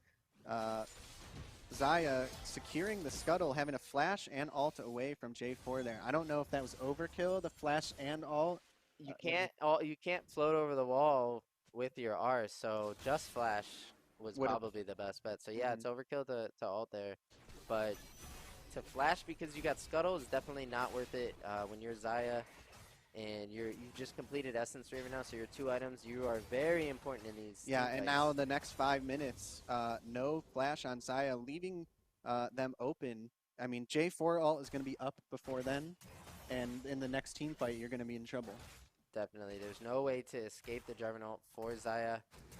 As we see Ekinar will engage in the mid lane. Almost a one-shot onto Samir. She will go down to the Victor. That's a shutdown. Another kill for Cleveland State. And the OG Mudkip will take down Nautilus as well. That's 2 for 0. Do they advance to Baron or do they keep looking for kills? I think they turn Baron. Where is the Kale? They need KO damage here on this Here's Baron. KO. Here is Coolero. Coolero will kill this Baron very quickly. And it should go over to Cleveland State with an epic turnaround. This game was looking absolutely grim for them. And So we here see comes the Oriana. contest. It's the Jarvan. He will EQ in, gets multiple members. The KO ulti comes out. It's a battle for the Drake. Shockwave will get 2. That's 2 for 0 already for TE as the Cataclysm comes out. Baron is firing on everybody. KO will go down, and that's their damage. They are out of damage sources other than Victor. Oriana will kill the Victor now, and they are able to successfully 3v5. J4 ready for that prediction on the Blast Plant, and unfortunately, I don't think they can take Baron here, or can they? Okay, we do see Nautilus coming in, and They it looks could like barely Baron is probably going to go over to TE unless CSU has the time to get there. And They need a Victor teleport on spawn here because they're going to do it slow enough to that Victor could probably show up. There's a ward right over, or Nidalee trap right over the wall. He could show up and try and poke him off it. Look how slow this is going down. Yeah. They will get this eventually, but Cleveland State does have time to respond. What he needs to do, he needs to be very careful of the TP as well, because the Jarvan EQ over the wall onto him will then, in response, give Nidalee? Samira the chance to get over as well. Nidalee with the spear landing is looking to get interrupted from the Nautilus. They have Ori to zone, and it absolutely one-taps the Nidalee. Baron goes down to TE. That was some disgusting damage. Yeah, wow. From Oriana, who is sitting on 3 items. That is a Ludens into Morello death cap in Season 11. Goodbye, Nidalee. And we see this, the power of the Oriana Jarvan here in the teamfight situation. The moment Cleveland State grouped on Drake, they were 5v3 and went down to that nasty combo. Yeah, unbelievable the damage that we just saw come out there from Oriana. I mean, she is 8-1-7 with 3 completed items now. So with mages being in a decent point, like you said, I'm assuming Control Mage, like Oriana, pretty similar to Victor, is in the same area right now where they are doing well, or Yeah, I don't know. mages are doing well in competitive. Mages have kind of lost their footing in solo queue because the games are so Assassins, I fast, guess. and Yeah. yeah, basically because of assassins. But when it comes to the 5v5 play, and you have the coordination like we see from this Jarvan and Oriana, yeah, you want your wave clear in the mid. You're happy to build Ludens in Morello Deathcap. That seems to be a fine build. Victor in a great spot as well. So we see the mages facing off. It's just it's just such a clear combo, the Jarvan Oriana, compared to the Victor and the Nidalee, who do things have been doing things in this game on their own, but have not really comboed together necessarily. Yeah, they don't necessarily have the best setup. You know, Yeah. the Cataclysm with Ori, you don't even need Oriana if there's a Cataclysm and they're in there and you get the EQW Yeah. from Ori, then, sorry, the QW, R. you bring that all back. Oh, you don't right. even need the R. That combo, one-shot Victor or whoever, Yeah. one-shot Nidalee, you don't even need the ult. Yeah, pretty nuts combo here, and we see Kale can deal with these Baron minions pretty freely here. Is working on our second item. The 4-man unit in the mid doing the same, so they're pressuring Baron in 2 lanes, TE right now. We'll have to see if they ever split 3, or if they pull the trigger, but Cleveland State's comp operates best when TE is engaging. We see a Shen taunt land. Kale, I think, does win this over time. As we see some of this Rift Maker damage coming out, Shen will flash. I think Cool Arrow is happy to just take that, possibly even re-engage. There's no siege to be had mid, so TE looking at options. I think diving this Kale, they're going to full rotate to the Kale now. Cool Arrow, Yeah. I believe, is aware, can float down the river, and now we have a top red side jungle situation. The Jarvan will go in. The Nautilus hook lands, and Akranar is absolutely exploded. Here comes the Cataclysm. The Samira diving in past the turret wall. Will 1v3 and drop that ulti? And That's the a triple double kill. I for think the Samira, a double for the Oriana, and that's 4 down because Kale was out of position and had to float down the river there. They took that opportunity to strike, and now we get to see a bit of the Samira. So TE showing us a lot of the new season. We don't see here because it's focusing us top lane, but Kale is taking mid tower and now pushing on to inhibitor tower in the mid lane. She was going to back during that play, but once TE engaged onto CSU in the jungle, she decided to stay and push. But now, I don't know, is she overstaying? Okay, here comes a TP into mid, so she's going to back up. Yeah, it was a nice move from Kale to salvage that completely losing fight and turn it into a trade of some sort. She'll get that tier 2 in the mid and also force the TP out. So that's really good. Cleveland State can look to make a move here. They'll engage onto the Jarvan, who is caught out over the wall. Goes down to OG Mudkip. Akranar looking to follow up. But Oriana's in the bot jungle, so this is a good time for them to continue chasing and looking for this play. Kale and Shen are in the river, but their tools to chase are just awful. For the team comp of Oh, Cleveland and now State. Kale is in a terrible spot, but she's going to drop the ulti, and maybe this is a good turn for Cleveland State here. It could be if Claire can get out Oh, with the a three-man big three-man. shockwave. That's pretty big. Cleveland State able to survive that, and will walk away as 5, taking out the Jarvan, defending their base. I believe defending inhibitor and keeping the game alive for Kale to continue scaling, and not to mention Victor as well. And the OG Mudkip is silently staying focused in this game on the Xayah 4-2 and 3 scoreline, working on that third item here. Cleveland State with a realistic chance, but I see 3 Drakes already stacked up for TE in 4th here. Mountain Soul is going to be in 1 minute. We'll have to see what item completions can come through before this. Kale has completed Nashers. Ring the alarm. And I'm not going to lie, that Oriana is looking pretty damn intimidating right now at a 10-1-9 scoreline for their first game in the League Saturday Series qualifiers. What a good way to show up and perform at your best and make it, get a good name for yourself coming into the league. TE coming in hot and loud here. But yeah, the Oriana has picked up a whole Void Staff since we last checked in with her try. That's absolutely scary. Kale needs to 1v9 this game as we see the Shenton comes over. Will miss. No fear from TE here, just making aggressive plays. Shen eating over the wall into the team, not worried that he didn't have his team there to back it up, but I guess that play in general threatens that, hey, if I'm not scared, you better be, because that means I've got people behind me. And they zone him away from Soul. It's going to be completely free going over the side of TE. Is it a Baron trade? Baron's not up for 20. All right, we are back after game 1. We have upcoming a bounty match, so this is really exciting. Mingos has a bounty on their head. They were our last week's qualifiers. So regardless of what happens in this game, they will qualify for LSS. But if they lose this match, the bounty is officially wiped from their head, and whoever wins gets their bounty.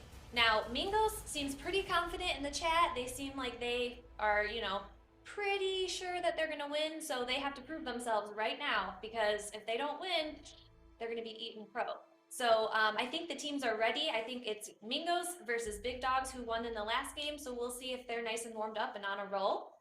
Jin and Chief Chirpa, take it away.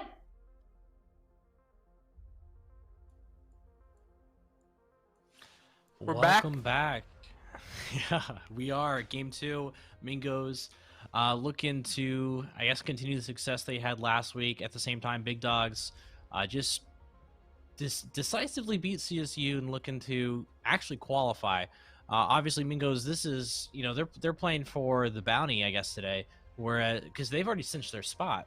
Now, if you look at Big Dogs, on the other hand, they're not even in the LSS yet, so this win is really important to them. I would argue more important than the bounty, right? Because they want to qualify.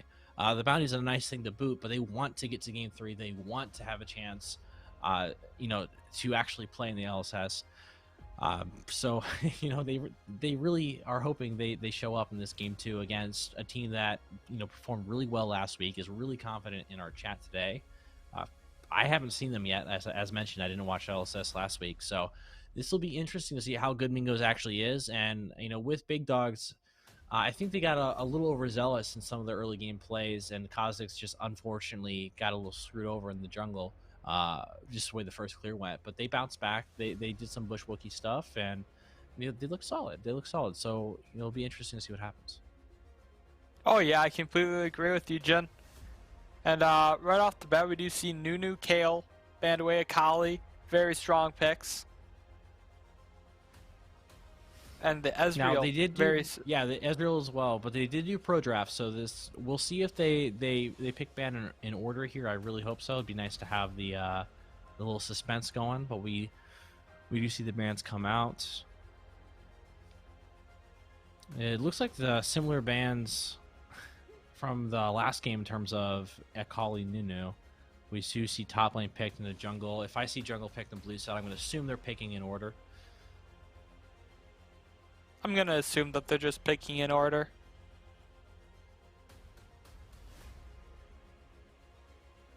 Yep. Okay. All right. Yep. Looks like Kane was left up again. That's interesting. This time Mingos is playing it. Big Dogs didn't ban it when they were red side last game, and they're not banning it again this game either. And they're just giving it over. Kane is a super strong jungler right now. I mean, they beat it last game. I guess they're not too concerned about it. I guess Graves does okay. He can match the clear, if not beat it. Kane does have really fast clear, but Graves is one of the best farming junglers in the game. Shen, Yeah, okay. Morgana and Galio. What are you thinking about these ones, these picks? Galio is a really good mid pick right now. As far as a Morgana pick, if that is mid lane, they're picking in order. I don't like the Morgana pick, to be honest, just because. I mean, I'm sure they'll make it work, but just in my head, I'm thinking, okay, they're just both gonna farm, right? They're both gonna shove the wave instantly, and then Galio can ult side lanes, and Morgana has to walk. So it's a little, I'm not sure how I feel about it. That said, I do think Morgana's push is a little stronger. So, if Galio's just stuck on her tower every time because he just can't match the speed of the wave clear, then I guess it's fine. Yeah, and it looks like we have lost the draft. There we go. Now it's back.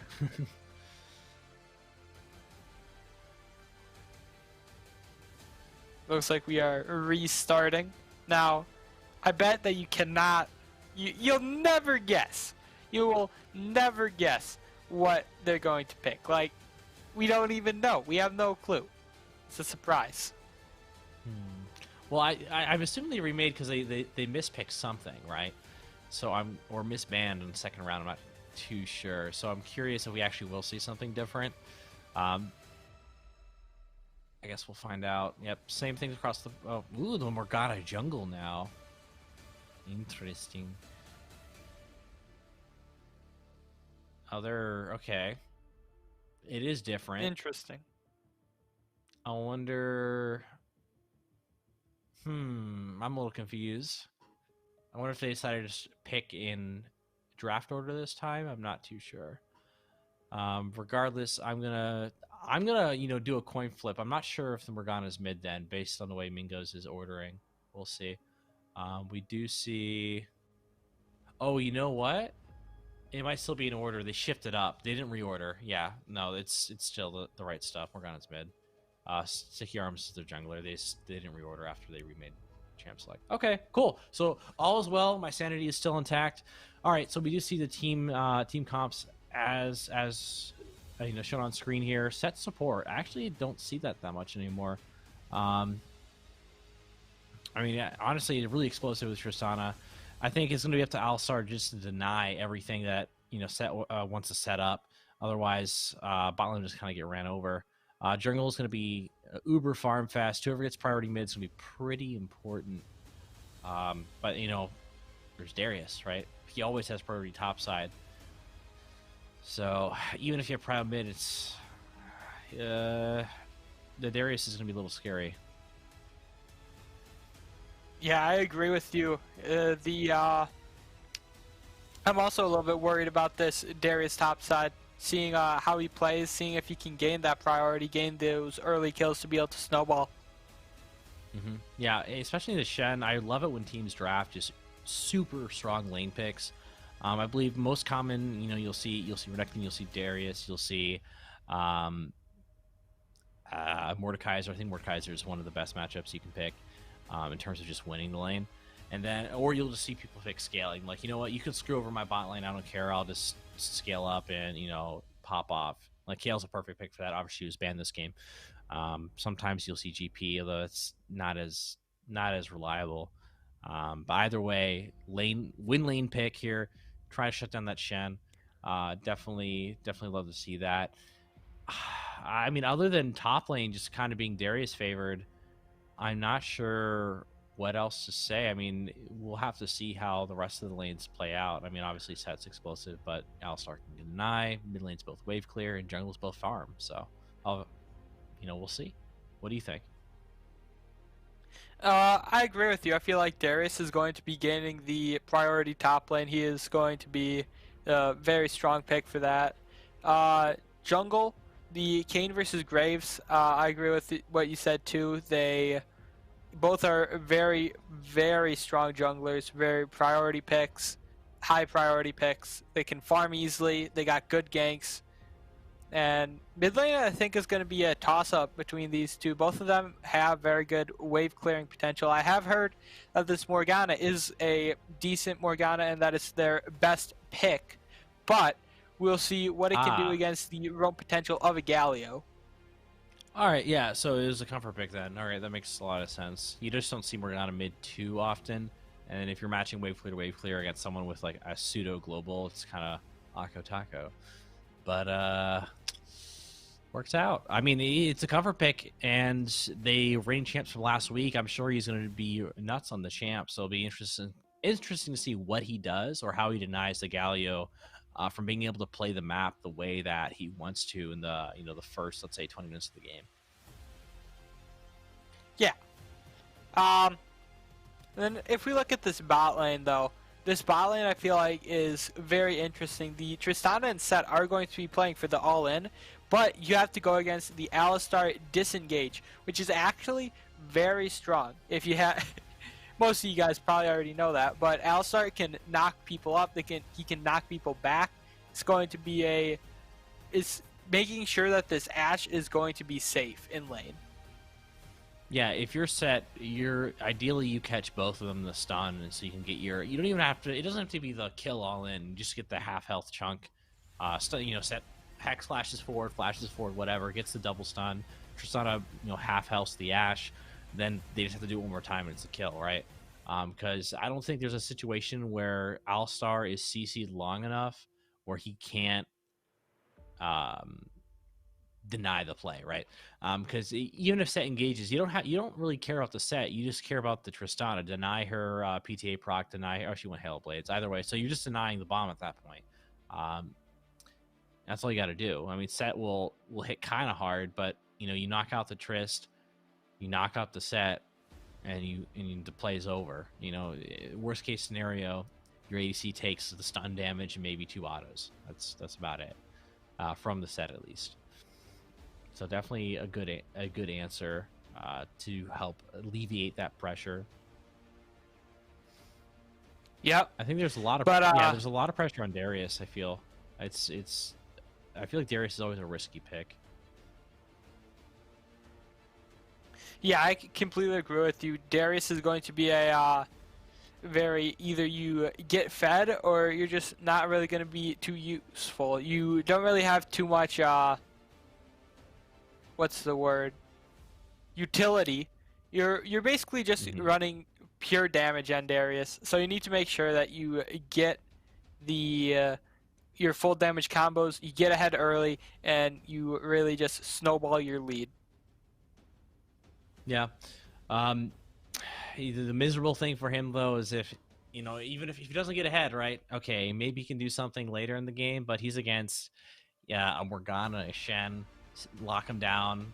He's against an Alistar, keep him away, and then he's going to get kited into oblivion for Ashe. So he needs to get some sort of advantage on the Shen here, especially since he's against Global. He wants to help alleviate that pressure that his teams would be feeling from that Shen, post level 6. We do see a big rush from Mingos here into the bottom side. They're actually going to double face check here. They're both invading. This is going to be super interesting. Taunt comes out. Huge Galio Taunt as well. A bunch of people getting knocked back and forth. Doesn't quite look decided yet, but it does appear that Red Side won it. It's still going. Galio's really low. I don't think anyone flashes forward for that. You take the one kill. You want to get more to even it out, but it is what it is. Kills went over to mid and ADC, which is great for Red Side here, but unfortunately for Mingos, I was going to say support because I was looking at bottom slot, but it's right. They're not in the correct order right now. Kane is actually on the bottom of the list here, but he is a jungler. So actually, that's not bad. Obviously, your laner's getting strong on the side of on the side of big dogs here is not ideal if you're Mingos, but the jungler, right? The player who can exert pressure across the map, getting one of the kills is definitely helpful. Kind of eases the pain of losing that level 1. We do see people return to lane. Yep. Ash did not reset, so she is chunked out. Yeah, and also something very important is that Morgana opted to take the Dark Seal first, and that's already going to be 1 stack for her on this Dark Seal, which is going to become very strong. Yeah, if she can keep ramping that. I mean, she didn't. I mean, if you look at the junglers and look at the matchup, she's basically ungankable unless he really screws up. So that stack's not going anywhere. And assuming she can find some assists, some kills here and there, that will ramp up. That'll be meaningful. If she goes to Magi's, that'd be crazy. But I mean, it's just extra free stats. It does make it feel nice. Taunt comes out in the Darius. Shen, despite Darius being a really strong lane champion, Shen is just insane early. We do see the Darius passive proc come out, but I just don't think he wins. This is the thing that a lot of people don't realize, right? I'm a top lane main. I play against Shen all the time. We do see, actually, hold on to that. TP comes in from the Darius. Shen is trying to get out, forced to flash forward. I think Phase Rush procs, and Graves just kills him here. Well done by the Graves there. Good punish. We do see a huge scuffle coming in bot side. Ash is running for her life, getting run down by the set. I don't see any way she gets out of this. Kill goes over to the set. They're now looking onto Alistar. He should have cooldowns coming back up, but it may not matter. He flashes out to live. Okay. We do see Kane rotating on the top side. Ton of action. They do find Graves, so a trade back right away. You're going to kill my top laner? I'm going to kill you. And we do see Morgana find the Galio. He's playing happy feet here, praying he dodges something, but really good patience by Morgana. He's basically killed himself in his pathing now. That was good control. Good control. And another Dark Seal stack.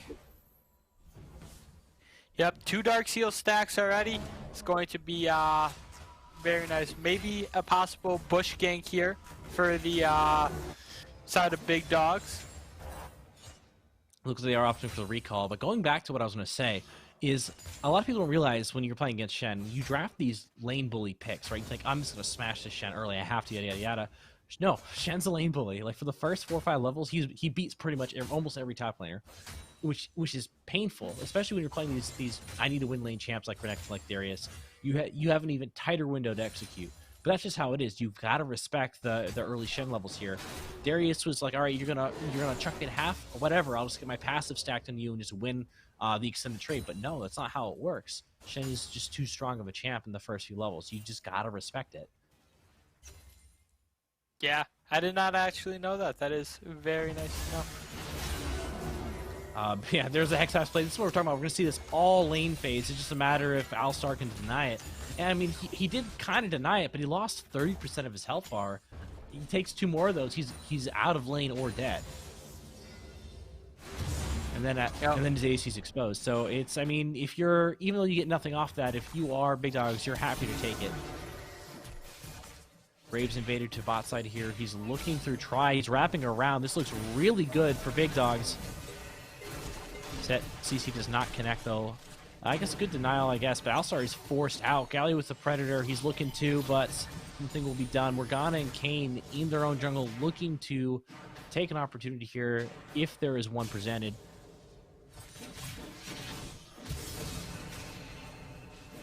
So yeah, now we're at a point where Darius can actually... Yeah, Darius is at a point where he can actually fight, but Shen had a really good W block onto Darius's W, so that trade went somewhat in Shen's favor there. Yeah, Shen is very nice in the early game, and he also can play for the late game. Yep, no surprise that Dragon was handed over. We do see another Hex Flash play. Doesn't connect with the EO well. They can actually turn this. If Ashe keeps the slows up, Alistar comes in, Set will just die here. That's the downside with these aggressive plays into the Ashe. If Ashe is not weak enough, they can just turn it around, assuming Alistar denies. Bomb down, flashes forward to get the reset here. That is going to be a kill. She does have the W reset with a full bomb proc. There it comes in. I'm guessing that Tristan was a little worried about the cancel coming through and didn't want a W too soon, but otherwise it's fine. She has another reset. She's out. Gotta come in the guarantee she doesn't die. They're chilling. Looks like, wow, okay. They actually did turn that out. We do see TP come in from Morgana, flash W onto the Tristana. Galio actually chooses to ult here. He's just dead. There's no way you're turning that. But, you know, I spoke too soon. Morgana does miss the binding. That was a stupid, risky Galio ulti. Now it's not available for an actual meaningful fight in the next, 2 minutes. Yeah, I feel like that was a pretty big misplay by the Galio, but I think he thought that he could actually save the Tristana Yeah, win. it potentially turned. Yeah. I don't But see it, but that's absolutely how he was thinking. You are right. But Yeah. really good roam, right? That's the backside of that is he roamed down. They did kill the Alistar, so good. But it started with the set Hex Flash missing and getting punished for it, because that's what's going to happen. You miss that CC, you're going to get denied by Alistar right after that. Ashe is now untouchable with permaslow. Hex Flash being channeled, looking for the play. He casts it point blank. He opts not to go for it. They are down in levels right now, so I think they realize that it's not really the best choice.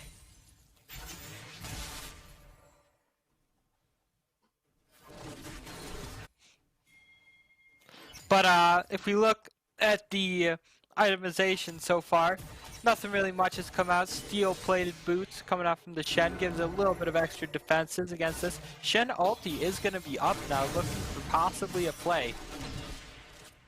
Yep, they are invading over here. Galio does have first rotate. We're kind of stuck dealing with a wave. I think if you're Darius, you just want to rush Merc Treads and match the boots rush. Because what Shen will be able to do with that is, one, deny a lot of your trade potential, two, play around your Q so he can actually walk into you or walk out of you a lot easier since you have tier 2 boots and Darius has none. And then at the same time, if he hits a taunt, you're sitting on Merc Treads, you can actually get out of that and hit your spells sooner, which is important. So I don't expect top lane to go much better in the next few minutes. We do see another play by Set here. Denied again. Alistar, I think, should just engage here. This could be a huge turnaround, a big punish for fumbling that. Just keep cutting out Ashe. Trish drops. There's no way Set gets out of this as well. Ashe Arrow is available. She calls it an early. W is used on the Set. He should just drop. Yep, I wasn't worried. They weren't worried. They do find a kill topside as well. I'm not sure what happened there, but Galio dropped. Yeah, she was taken really low, but she really just needed 1 or 2 more autos, and Set got his cooldowns back up. But once those cooldowns are down, if Ashe isn't dead, he's gonna get kited again. So it was all right. And I'm not sure if Ashe had heal available or not. It is available now. Either way, really good. Galio dies randomly topside as well. They do call in Herald. This is looking pretty good for the side of Mingos right now. Super aggressive Kayn play. Interesting. Phase rush procced on Set. You're not getting away. The auto will come out though from Alistar, and he's like, you know what? You got phase rush, so do I, and he's out. Yo, but there was a little bit of a skirmish up top lane. Darius was forced to use the ult a little bit too early, chunking down Shen to a pretty low health. Alright, so he forces the recall and gets the TP. So this is, honestly, that's not bad. Like, using ulti like that on Darius isn't a bad thing, because now, if Shen ult spot, right, Darius can punish, because Shen can TP right back. We do see another play by the Set, constantly going in as expected. It's really, trade 1 for 1. I thought he was about to get out for a second, so that's best case scenario. Shen engages here. TP comes in from the Galio. They're going to punish this. With TPU, flash comes out by Shen. He does manage to mitigate the losses here. If he dies there, it's a ton of plate gold over to Darius with no TP available. Not bad, not bad. Now, this is good, though. We have Dragon coming up. It looks like Mingos are already on it, though. I don't think Big Dogs will be there in time to get it. But what I was going to say is Shen TP down, Shen flash down. Now the impact of the Shen ultimate is significantly weakened. He can't flash taunt when he ults in, and he can't TP back up to mitigate losses. So if he ults at all in the next few minutes here, it has to be good. Like, he has to get something out of it, or else he's gonna fall super behind the Darius. Yeah, and you do not want to fall behind the Darius. The Darius will just hard hard to open up with that lead. They're looking for a fight here. I honestly don't think this turns into anything. We do see a fight bot side, though. And again, nothing as well. Shen opted to stay, though. Darius has flash. If you're Darius, just flash Q there. Oh, he's dead. You gotta hit the Q, though. That's the first part of that. Oh, well. I appreciate the effort. But with Shen chunked out here, they are rotating the Graves. Kane sniffs this out, though. They're looking to potentially dive, but we'll see what happens. I think Black Shield is still available. Just walks out, hits the binding. Kane does engage. Q misses again. These Qs need to connect with Darius. Graves might just be able to solo carry this, though, himself. Yeah, this Morgana getting pinched, set engaging, but Black Shield's available. Does not matter. Q in the back foot, chunks out the set. Is what it is. Graves is still trying to look for this. This is... I don't know. We'll see. risky play. You know, if you've ever played Graves, you can just get kited around the tower, right? Because you can only auto what's in front of you. Oh well, he went for the plate, actually. That's all he wanted. Yeah, but a little bit of an engage from the Tristana. TP is coming down from the Morgana. Oh, binding misses. Good spell shield into ulti, though. I'm a little confused as to what's happening. The counter TP by Darius is really good. Denies the Morgana. Tristana gets a reset. Jumps back onto Alistar, but he's too tanky with ultimate up. But now Galio has made it. Set ulti comes out. They do kill Alistar. Set will go down. And with the Shen ulti coming in, they try to look to trade a kill into Tristana. Galio ulti comes out to deny the play. Ashe is now full perma-slowing with no CC options available on the side of Big Dogs, but Galio out means nothing happens. Red Kane is transformed. They're looking for the 1v1. Q connects in the Graves. I don't think you take that fight anymore. If you're able to sidestep that, maybe you look to extend, but looks like action is now done mid. Yep, and did you say it's Red Kane? Yeah, it is Red Kane. Which, that's I what mean, was honestly, assuming. yeah, this game... I mean, I guess Blue King would have been kind of trolled this game. I love Blue King. I think he's pickable more than people give him credit for, but I guess Red King's better here. I guess. Yeah. Now we do see some completed items coming in. I believe that's Shield Bow on Trist, already done. And we see Shield Bow on Ashe done. We see Eclipse done on Graves. As far as completed items, it looks like... I know we got Leandrides as well on Morgana, plus the Gore Drinker. So it looks like we have 3 completed items on the side of Mingos, and we've got 2 on the side of Big Dogs. Yup, it's starting to look pretty good for Mingos. Not really too much of a lead, but Flash forward by the set, instant Tristana W, but Alistar's there to deny right away. I don't think they have the damage to kill. Kane ulti comes up to execute the Tristana. Now Seish is going to get kited to oblivion by the Ashe autos here. Really good denial by the Alistar. At the same time, really good positioning with Kane being in the vicinity to punish that, have the damage to guarantee that those guys just die super fast. Now with Dragon spawning in 45 seconds, this means they can chunk out bot side tower instead of vision. We do see an extended fight coming in for Darius. Fully stacked passive, but he's already half HP. Shen is winning this fight pretty handedly. And I mean, that just comes down to items. You got completed Sunfire Aegis on the Shen to a, I don't even know what that item's called, but it's a piece of Triforce. Yeah, it's just only a piece. Darius is going to be chunked pretty low, not really going to be able to do anything. He's haunted under tower, he's just dead, man.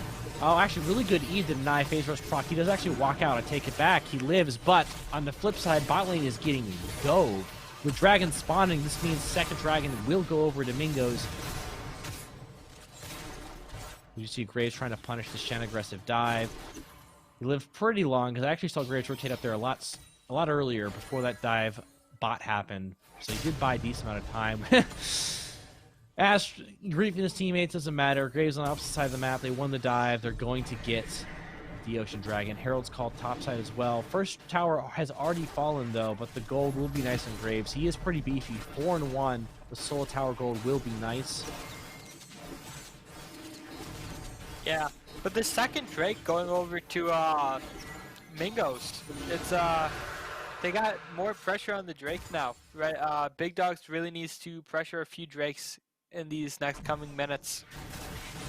Yeah, and honestly, you know, Big Dogs really needed bot lane to snowball for this set. At this point, Alistar's just deny any engage they do, and then Ashe is just going to kite the ever-living piss out of them. It's going to be really hard to play. Yeah. That face checks. He looks a little out of position. Morgana does have ultimate available. Goes forward over the wall, decides to disengage from the Galio ulti. This does look decent for Big Dogs right now. Shen is chunked out. They do find Kayn as well. Somehow Shen is still alive. Alistar is looking to set up for the Ashe as she enters the fray here. Alistar still has his cooldowns. He only used Headbutt. He has ulti as well. They are looking to extend this fight.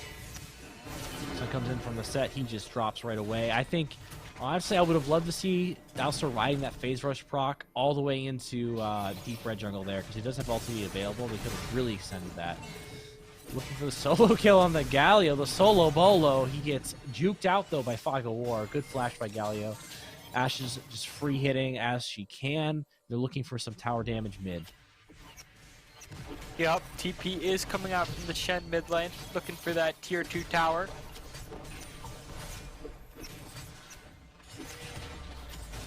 And if you look at it, Stride Breaker is actually picked up from the Darius, looking to get that slow and that short dash for him.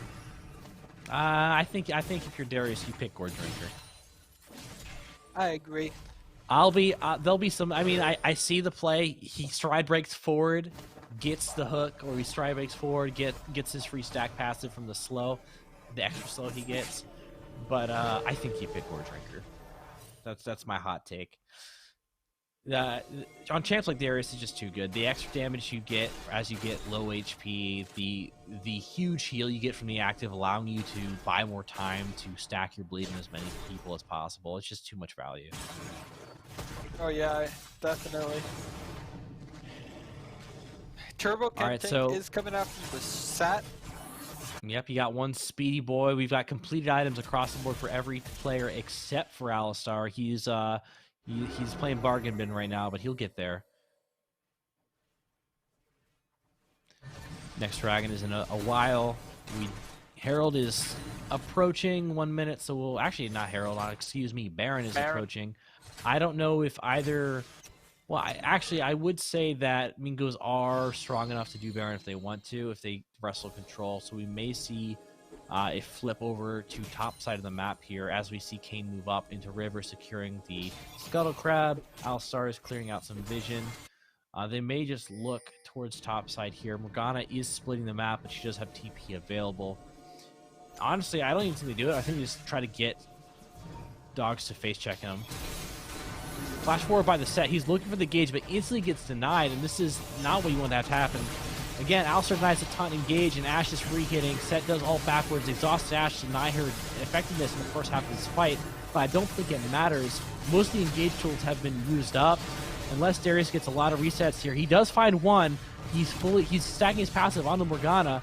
He uses ulti. I think Morgana may die from bleed, doesn't matter. She has her passive healing her up here. Ashe should just carry this fight.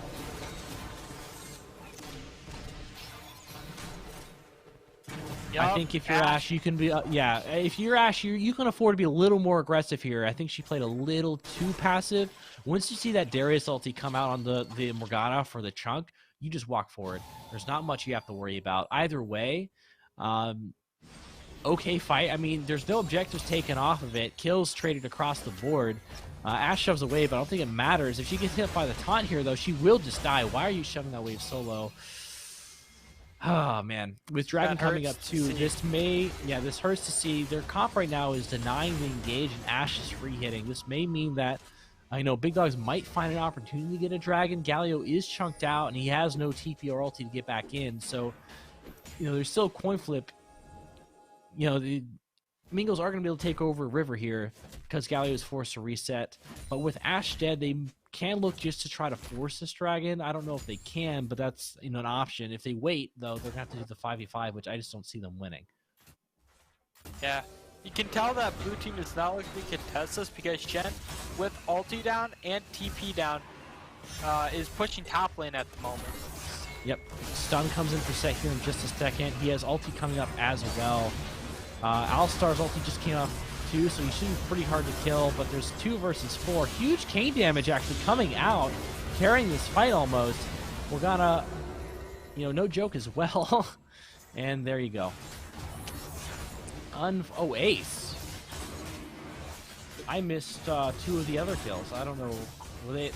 Were there 5 there? I did not even notice. But yeah, that's gonna be a 3rd dragon. The Baron. I must have brain farted. I thought I only saw 2 people. They must have killed the rest of the team so fast I couldn't even tell. Either way, this is looking like a strong game from Mingos. They won qualifiers last week. They're showing up this week so far with a 3 dragon, 1 off soul lead into Baron. Yeah, and something to point out there is that Ashe wasn't even in that fight. That was a 4v5 for Mingos that they won, which just shows what kind of strength that they have in this kind of team composition. Alistar is really just denying the enemy team, and then Kane's damage is huge there. Morgana's pumping up a ton of damage too. Insane! Look at that, just into 3 people. That Gore Drinker auto proc was just too much damage, and Tristana dies right away. Morgana has casted ulti, that's down. Galliolfi tries to salvage his Graves' life, but it won't matter. Ashe is free hitting at this point, and Darius is going to get kited to oblivion. I don't know if the flash was necessary by the Shin, but who cares? They're going to run it down mid, take an inhib. Yep, take at least 1 inhib, maybe take a little bit more. There's no other objectives up. Red team agreeing to surrender. All right. Is that allowed? It doesn't matter if it's allowed or not. It happened. They lost. So, that game was pretty unplayable, to be fair, for the side of Big Dogs. They won a game. They showed that they had was the better team in the second game of the day here. Really decisive team fighting. They have a solid dragon lead. They had Baron buff. It's at a point where, if you're Big Dogs, you really wanted your bot lane to win this game. And unfortunately, a lot of the engages from the set just didn't connect. And then, as lane phase got towards its end, it got to a point where Alistar could just deny it easily every time, and Ashe just perma-slowed on the flip side. Because that's the thing. If you blow all your tools, right, all your cooldowns to try to get that combo started bot lane, and it doesn't work, and Ashe is untouched, you're just stuck in place. You can't play the game. She's going to perma-slow you, free hit you. There's not much you can do about it. And Ashe with 600 range is going to be able to hit you pretty easily. And Kane obviously played towards bot side as well. So I think, bot lane kind of decided this game. At least that's my thoughts. I think that it was bot side, but I feel like there was also a bit of a jungle diff in the middle of it. This Graves going 8-3. Yeah, but Kane just had all of the pressure. He was able to make the early plays. He was able to make the late game plays with the Gore Drinker Kane. He was in the team fights, getting the big knockups, getting the big damage, which is what is important as the Kane. Mm-hmm. And if you are Big Dogs here, I think after the first few fumbles bot side, maybe look at doing something else. Graves was really strong early. I think the Darius itemization could have been better, and you also got to respect the early Shen levels. Because that's the thing. They had a really explosive bot lane early, right? But they also had tools topside. So they have options available. So you really need to figure out correct itemization for Darius and figure out how to pivot, right? Recognize when you can play around a different side of the map. Now, unfortunately, because of the way topside went, I don't think that was much of an option. But it definitely could have been. Regardless, GG's. We did have an FF, but the game was pretty much over anyways.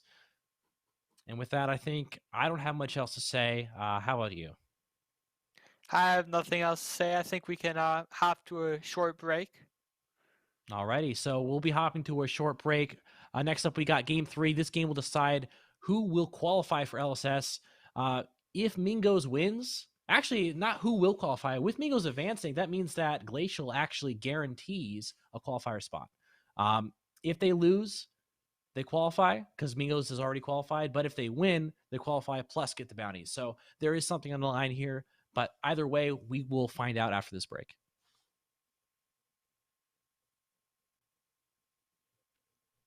Yeah. But yeah, just not having to build that Hex Core item, I think, was the biggest thing for Victor, and he's able to rush a Mythic if he wants.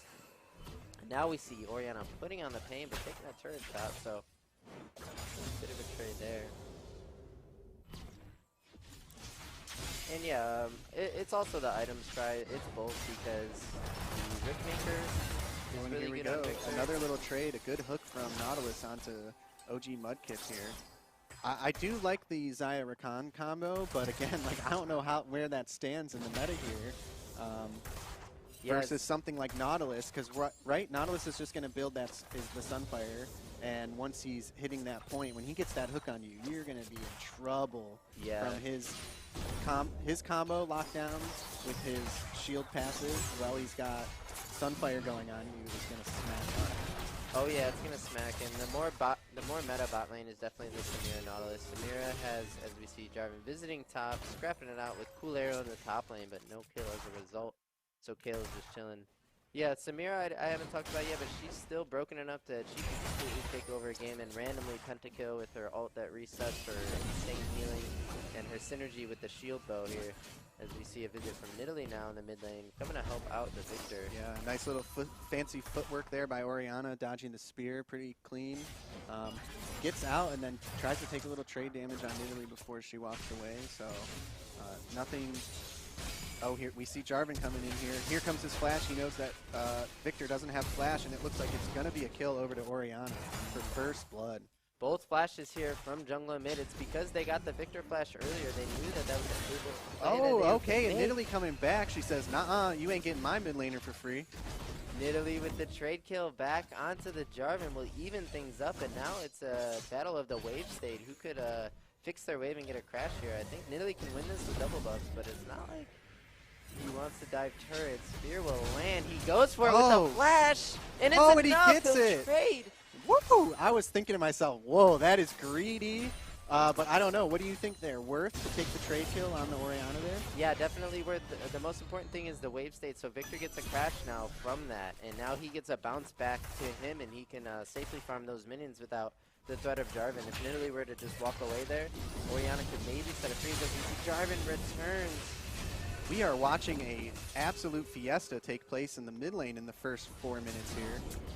And Nidalee running straight back to mid. There was no crash, so Nidalee needed... Oh, Nidalee died. Yeah, Victor needed to clear that wave and get a bounce before Jarvan showed up. But Jarvan too eager on the play. And he recognized that immediately and made his way right back to mid lane to punish the push. As we see Shen taking out the Kayle here. That's a matchup where Kayle, before she gets her range form, is quite weak, especially in the lane with Shen. If he lands a taunt, you're getting chunked, and you can never really box that champion as Kayle, so you really need to just stick out for late game on that champion. She is Giga busted, but that doesn't mean you could just take her in the lane and bully. Yeah, needs to play the long game here, down and farm, but that doesn't mean it's over. And we see here Nidalee jumped over the wall, maybe going to get a pickup on Jarvan while he's clearing his camps. And does. Okay, but now she's going to get pinned. But it hits the Krug, and now she's going to be able to make that escape because Orianna walked into try, so he does have a way out here. Yeah, Nidalee, an extremely nimble champion, and she's so versatile because of her mobility. She can get around walls easily. She can get out of danger pretty easily, and a great pickup from 0976 here on the Nidalee with all three of Cleveland State's early game kills. Definitely a champion they can look to play around, as she will spike pretty hard on her first mythic. I'm wondering what it'll be, and I'm hoping it's going to be a Ludens, but I'm not too sure what 0976 will build. Yeah, I'm glad to see the play working out the way it did. It looked like they were going to get she was going to get collapsed on there. Orianna was on her way down. The bot lane was coming in, but Orianna pushed a little too far over towards the bot lane, giving her the way out, going around the red buff camp and into mid from there. We see the gold is in the favor of TE so far here. Another hook going down on Achernar and taking like half HP from a quick hook. Wow. Yeah. I don't even, was that the damage from Samira? Yeah, That so chunks that hard? when Nautilus tags anyone with CC, Samira gets to, I think it's similar to the Ivern. When So it's like tags now someone. that her auto pulls her towards them Yeah. after a CC ability. And probably some bonus damage on top of it from the Samira. Not to mention Nautilus, after a hook, can auto and then reset it with a W empowered auto into an E. So Nautilus alone can really chunk ADs to half health, and is better yet with the Samira with them. So we see Nautilus making his way down. I think he's going to get this hook here on, okay. Not going for anything. I think he recognized Nidalee was on her way down. Didn't want to make any too drastic plays where he could get caught in a 3v2 situation. If we take a look at the CS right now, we're pretty even across the board. Even in the top lane, which is surprising, we are fairly close in farm here. We do see CSU taking the dragon, but it looks like it's going to end up going over to TE because they were chunked and have to back out. Yeah, Shockwave missed, but we see Jarvan with the answer play. They know Nidalee's on Dragon, right? So Jarvan is able to take this 2v1, but Red Team will go ahead and trade over the Drake and possibly look to fight, as we see Nidalee here kind of in control of this river situation, will execute the Nautilus and is off to a great start. And good job by Cleveland State here securing that Drake with the numbers advantage, but if your cool arrow and your wave is bouncing, you need to be aware of the presence of Jarvan on the opposite side of the map. If Jarvan is not at Drake, that should be a warning sign for you as Yeah. You know, we lost vision of Drake as we looked up at top lane for the play. But it looked like, you know, CSU was going to have to back off the dragon because they were low in a 3v2, and that maybe TE was going to close it out and take the dragon. But luckily for CSU, I'm assuming Victor showed up and they took the play from there and ended up securing dragon. We see another play playing out here. J4 going in on Victor, getting a huge chunk. Victor looks like he's about to go down to J4, but maybe... Okay. Nidalee kills the Jarvan and wins the situation. Just the power of this Nidalee pick here. She'll have the execute damage on the Shen as well. He probably will go down. I don't... Well, spear misses. Yeah. Needed that spear to hit for the execute.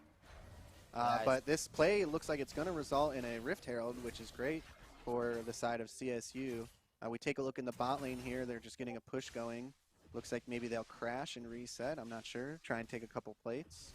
Yeah, but this is a bona fide 2v1 right here. They could look to dive the Xayah, but if she is level 6, she could just ulti to safety. And we see a bit of a contest. Shen'Al comes in. Shockwave will hit Kale. Kale is under pressure. 0976 on the Nidalee looking to execute. Blue team will steal. Nidalee has to flash over the wall, and they will have to give that Herald over. A great response play by TE with the Shen ulti, sending members in to contest that play. And now Cleveland State have to split objectives, Cloud Drake for Herald instead of getting both. As we see Rakan with the counter engage in bot lane, Mudkip looking to put the damage down. Nautilus forced to walk away, and as Samira ramping there, they Cleveland State's bot lane did not want to continue. Nothing to come out of that play. Pretty even game so far here. Nidalee with all 5 kills for Cleveland State. Kill gold spread across the top side of TE. We have ourselves a banger here. For we do. It's only about a 900 gold lead here with a dragon for CSU, but Rift Herald for TE. So, like you said, a pretty close game, and I'm excited to see how it plays out here. Nidalee, with all the gold and the kills, really going to have to perform here in the mid to late game to take those kills and make an impact with it for her team. But like I said, with the new items and whatnot, what is the state of Nidalee right now for mid to late? I think Nidalee is a bit harder to pull off, but once you get this, you know, kill lead that they have, as we see a 2v2 breakout with Jarvan engaging on Nidalee. She gets the Kale heal and the Kale ulti, but is forced to run away right into the arms of Orianna, who will take that shutdown, and they'll look to press on Kale, who has no ulti, is forced to flash and able to get away. I think Nidalee is harder to pull off in this meta with so many tanks going around, but what I was saying is if you can get the lead that 0976 has gotten, it is doable. You see he has the Night Harvester. His Mythic is completed. He's the first champion in the game with a Mythic, so eyes on him. So explain to us the Night Harvester a little bit, because I would assume I'm not the only one who is still lacking the full understanding of the new items. Sure, the Night Harvester gives you bonus damage on abilities landing, I think maybe just on champions, and a bit of move speed. As we see Shockwave hit mid into the Jarvan EQ, that's a dead Victor. He will go down. Orianna off to the races here with the help of the Jarvan. But Night Harvester basically just bonus damage and move speed on abilities hitting. So the Nidalee Spear hit, 0976 will get some move speed as well, but it's not enough to deal with these two champions here. Yeah, at the very least, she does get the Herald, so not going to lose tower here off of the kill they got on Victor, which is great. We do see J4 looking to clear some wards in the river. He's about half HP, but it's not a good scenario for them to be trying to make any sort of plays in. Shen ult looks like it's coming up here in, maybe the next 10 seconds. And a really nice Jarvan Yeah. EQ into Shen taunt will dive mid lane and kill the Nidalee that was there just covering for XP. Nidalee 2 low of HP, not enough mana, and no flash. Makes that a pretty easy play. And this Jarvan has been incredibly active, not only setting up his Orianna, but chaining CC with the other members of his team to lock down 3 kills. so we see J4 here making his way into bot. Probably going to try and make... Okay, I was going to say, he's going to try and make a play off that hook. Hook misses, luckily, and no play is going to be made. He's making his way back into... Oh, he's coming back for more. I'm guessing, here they're really looking to get their bot lane out of bot lane at this point in the game, making their way into taking these dragons and bot tower and get the team, or get the bot lane moved into another lane. Yeah, that could be ideal for them. Oh, boy. Yeah, big spear damage here with the Night Harvester. Kind of says no to that Drake thing. Yeah. On a Kinda Nautilus, showing the too. damage. And looks like TE will just disengage from the Drake. And yeah, you want to get your bot lane out of there, but when you have an Orianna that is on her Mythic now spiking super hard, there's actually no problem in keeping the Ori mid with a really nice wave clear. If you're giving her blue buffs, she can kind of hold it down. If anything, if the Samira Nautilus were to take bot turret, they would maybe want to rotate into top lane and look to get that outer as well. If you have such a strong piece in this Orianna here in the mid, you don't need to remove that too early in the game. You see another Drake start here from TE. Cleveland State will have to suss it out quickly. Yeah, so this is the sneaky Drake here, but it looks like they are going to get vision of it here, and J4 might have to just dip. Oh, here comes in the Shen ult. Going in with the ulti, getting... Oh, boy, this is going to play out to be a good fight for TE, taking out Rakan there. Yeah, They're looking for more. They may get Xayah here. Shen is pushing towards Xayah. and the Samira ulti damage heals through the Nidalee damage, and it's just a complete wipe for the side of TE. We still have a Shenton here on the Xayah, who probably was not even participating in that fight. No, the whole entire time Shen had her zoned all the way into the back of the jungle, which is kind of what I was focusing on as Samira was picking up kills. And the Jarvan engage here, we're seeing the reliability of the Shen ulti. All right, everybody, welcome back. We are about to get started with our last game of the day for League Saturday Series Season 2 Qualifiers, Day 3. It's a mouthful, but it's a fun mouthful. So we have it's still a weekly bounty match coming up right now with Mingos, who was the previous qualifier from last week, and Glacial. So what's going to happen right now is they're going to play, obviously, and if Mingos wins, they receive the bounty that was on their head, and Glacial still qualifies. So right now, both of these teams are qualified for Season 2. If Mingos loses, then Glacial gets that bounty that was on their head, and of course, the Monster Prize Pack and LSS Winter T-shirts. So, just hopefully that, makes sense to everybody and everybody understands that. So I think that the teams are ready, and we can jump right in. So I'll send it back over to Jin and Chief Chirpa.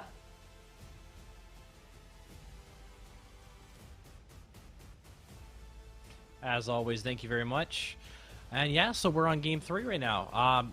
Obviously, if you're Glacial, you've qualified for being in game 3 here. So I mean that feels pretty good, but there's some swag to win, some money to win if you win this match right here. Now, as far as Mingos is concerned, they already qualified last week. So them playing, right? They're here for the money. They're here for the free stuff, and that's what they're playing for. Yeah, for sure. These they're playing for that bounty. That yeah, I don't and Glacial, they're obviously playing for the They already have qualified, which is very so- good for them. Yeah, so they're playing for the same stuff. Honestly, like if any other team advanced, they were fighting for a spot, so I'm sure they feel pretty good right now. At the same time, they're still playing today, right? So they have something to win. Something's on the line. But it's definitely a sigh of relief. As someone who's played in comp, even though you want to play matches, when you get situations where you advance, and just cause the dice rolls in your favor, you take that, right? It feels pretty nice. Now you actually get to compete at a higher level with more teams, and you get to play more games. So that is a huge benefit. Again, I'm going to take a wild guess that they did pro drafts, maybe not. But we do see bans come out, just like last game. If they do top jungle, I think we know.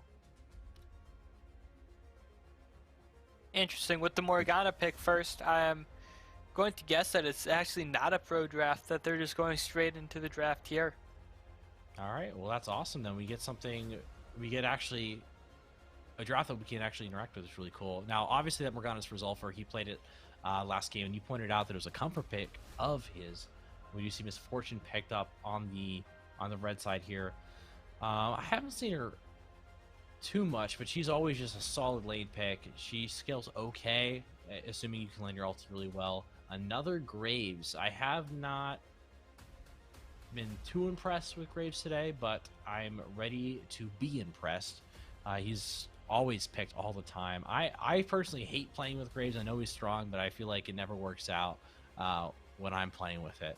We'll see what the answer is though. With jungle picked and ADC picked here, I think they probably just match so that they have they can maybe secure one more counter. Fingers crossed. Yep.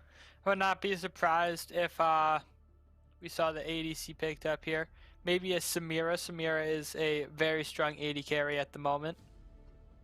Well, they ran Ashe last game, and they locked it in, because it worked pretty well last game, and they drafted that Alistar, which was able to deny the engage by, that set Tristana combo. With MF picked, I'm not sure if they're going to pick something super aggressive or not. Obviously, if they do that, I mean, they show that they know how to play Alistar, and that they can utilize that to deny those aggressive bot lanes. So, but as mentioned, they do just handshake it. You pick your AD jungle. We got our middle laner's favorite Morgana pick secured, so we'll just handshake them. Our jungle and AD as well, so we don't have to show any of our hand.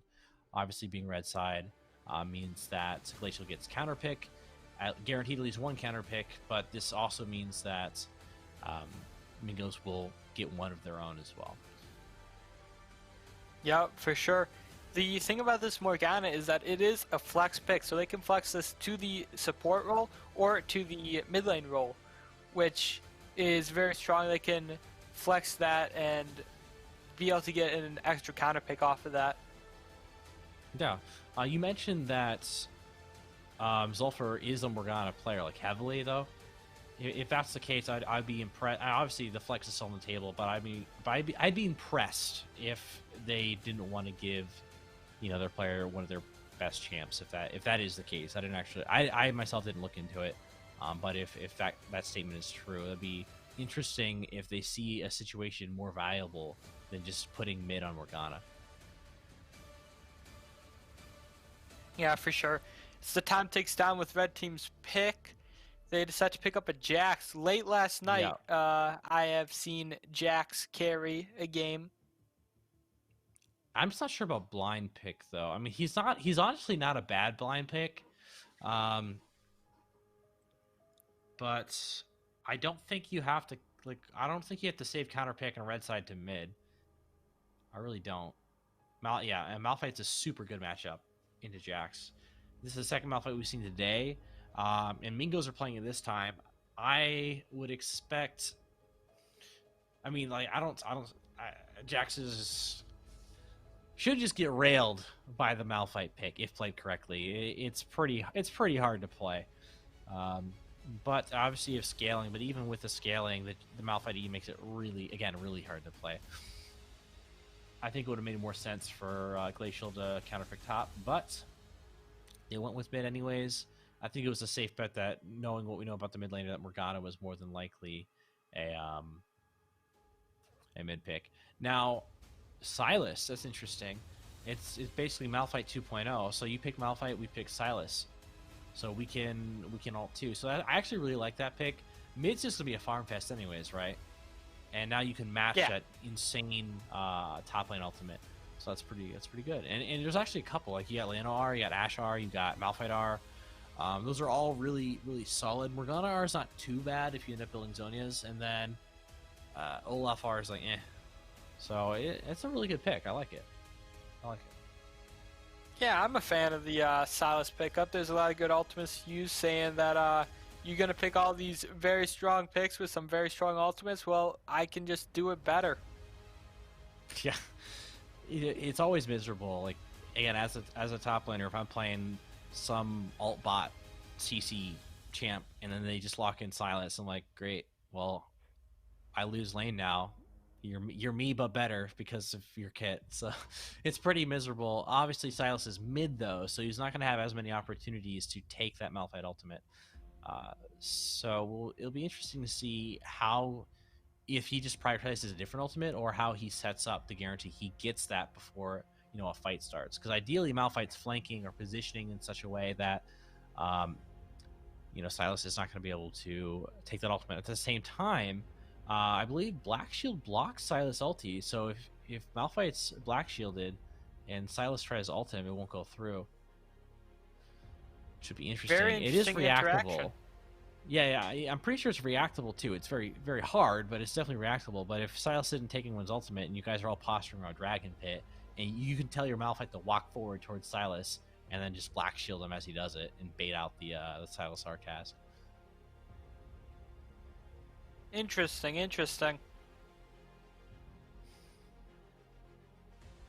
But I do like this is going to be the first Olaf that we're seeing today.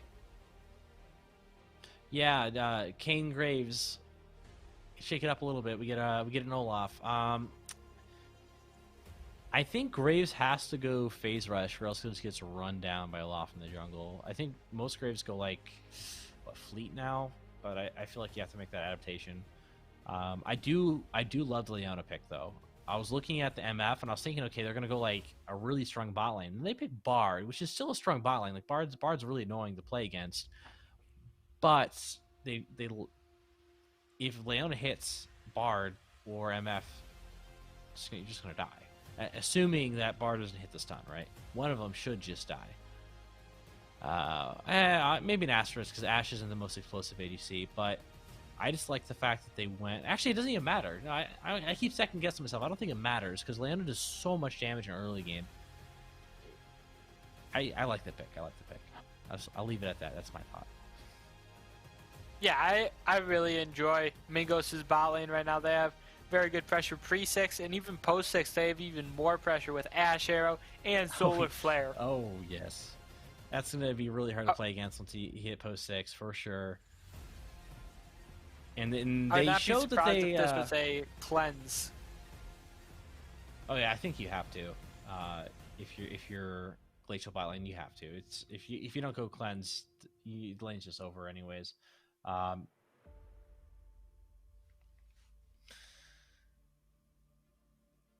I guess break down this top lane matchup though. This one is you said that it was going to be an interesting matchup. That Malphite may win this one. Well, Malphite should win this one. It's you go Comet. You just play around your I go Mana Flow. I play around my Mana Flow procs. I get a couple Qs off. Once you get 3-4 points in Q, it just becomes really hard to play against the Malphite. And then the only way Jax can trade is if he forces the trade, right? So he'll just E forward or QE forward, and then you ground slam and so take his attack speed away. He can't really fight back, and you basically just perma poke him. You just got to manage your resources correctly and use your pots correctly. And then once you hit level 6, if he's chunked out enough, you're just going to kill him or force him to recall. And you just rinse and repeat. You're going to be stronger than Jax, assuming you play the lane correctly, for like the first 20 minutes of the game, if not a little longer. And there's not much you can do about it. And even when he gets strong in the side lane, he can't ever tower dive you because you're Malphite. If he tower dives you, 1, his attack speed is going to get gutted. 2, he's going to get knocked up under tower after hitting you and take a ton of tower shots. Like, it's just not possible. So side laning becomes very difficult.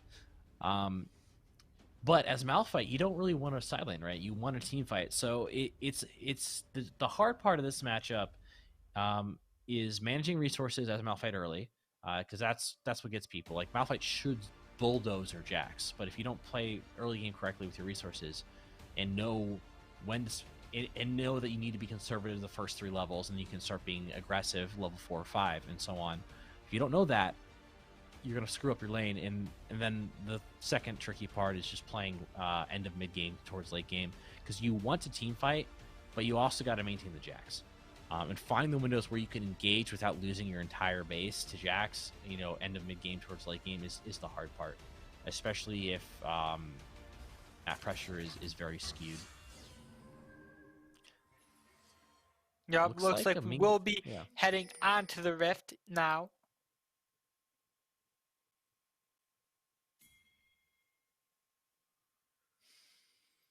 Yeah, this is they ran it down mid. They all ended up 5-pointing. I was like, what's going on? Because game 1 we had blue side 5-point, red side invade, and then game 2 we had double invade bot side with a little bit of action.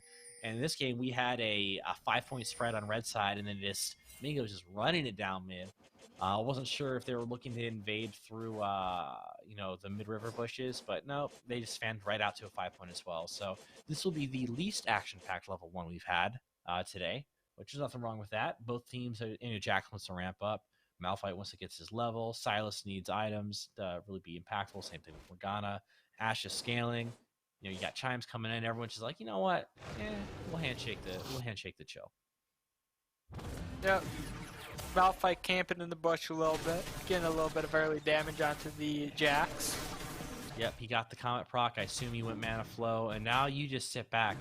You play around your Comet procs. You can walk it. The nice thing about Malphite is even if Jax starts E, which he always does, Jax will know. Oh, he started Q. Interesting. You don't take the extended auto trades. You do not do that. Don't go back. You just wait for your passive. So if he does that, right, he Qs. You take 1 auto trade, throw a Q out, maybe 1 more if your shield didn't break, and then you walk away. And then you just wait for your shield to come back up, rinse and repeat. And Jax will just get resourced out. Oh yeah, for sure. Alright. I thought his Q was his never mind.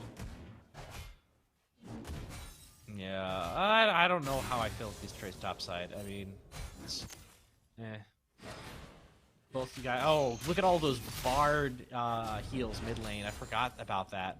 Bard players do that all the time. That's miserable to play against, in the sense that Zulfer, now seeing that, Zulfer's like, okay, even if I get good trades or I want to be aggressive with this kid, it doesn't matter. I'm just going to burn through my mana because he's going to heal up off those Bard heals. And I don't know if they expire. One of my friends told me they don't. I don't play Bard. They do not? Okay. Yeah, so that's annoying, to say the least. Yeah, it is very annoying. And it's basically just a farm fest at the moment. Just short trades going up top lane. Bot lane is handshake trading with just the minions. Junglers on opposite sides of the map, getting their own crabs. It's definitely a slow pace early game for sure. We do see Hawkshot go out, but it doesn't look like it's going to spot Graves because it's going towards the Krugs. Graves has already moved in the river to take topside crabs, so no information to be gathered there, but at least they know that he's not in any of his camps, so I guess the only place he can be is either river or base, so it does help a little bit. Malphite is pushing here with his jungler playing bot side, with Graves looking for a gank. This actually looks really bad. I'm pretty sure Malphite just dies, especially with the tower shot. It's Ooga Boogad. Yep, he's just dead. Ooh, the alcove gameplay. Yeah, he's just gonna E over the wall, worst case scenario. Yeah, okay. Was E not up, or was he just waiting to see what Malphite would do? I think he was just waiting. Maybe a little bit of BM, a little bit of... Yeah, maybe a little BM. I'm sitting here, in my head, I'm like, come on, keep the tempo up. Just kill the dude and move on. But, oh well. trade onto MF here. I think MF is just winning it though. Gets her Dark Harvest stack. We see it invade by Olaf, finding the Bard. I don't think he's gonna be able to get that Gromp if that's what he wanted. Mid lane is just chilling. One Bard heal was taken already. Jax didn't get an assist though from that Graves kill, so top lane is still in a okay state. Malphite is down XP, but he does have a huge wave that he will be soaking. He's taking these extended trades, and you don't do that. It's not how you play this matchup. Apparently, there's a fight bot lane. Ooh, and a flash by the Jax on the Malphite just kills him. And it looks like Leona may just die as well. Good E to turn around that dive. MF flashes forward to get a kill. Tanking the tower is what Bard is doing to make sure that MF can be as aggressive as she wants there. I will say that Glacial is coming out swinging. Top side looks really good right now for Jax. Honestly, I don't think Malphite's playing the matchup correctly at all, but either way, good punish by the Jax. And then really good, we didn't really see that play bot lane at all, but really good play bot side. Picking up 2 kills. I mean, obviously we gotta turn it back around a little bit, but just randomly we see the camera pan down there and 2 people are dying. Oh yeah, for sure. And Ashe is possibly looking for a pseudo kind of freeze down bot lane, which is what you want to be doing. MF can take these quick recalls due to her W passive, can get back to lane pretty fast with her increased movement speed. Yep. It looks like bot lane is pushing. Mid lane's just gonna be stuck there, and top lane's pushing again, so this Malphite's gonna be vulnerable. Top lane is really scuffed right now. Huge chunk too. We do see a little skirmish over Crab here. Zulfer is looking. He does have ultimate available. He does cast it onto Graves and Silas. Silas can take the ultimate. He actually did take it. He casted the Morgana ulti onto the Olaf, killing him. He's forced out though. No HP. Binded. He should just drop. He is staying alive. He got the W off. He's still alive. They do kill the... Oh my god, he actually does get out. He has the E recast, goes back in. Somehow he lives, and now Ashe is pincered between 4 people. That is crazy. He was 1 HP, stuck in binding, and somehow lives.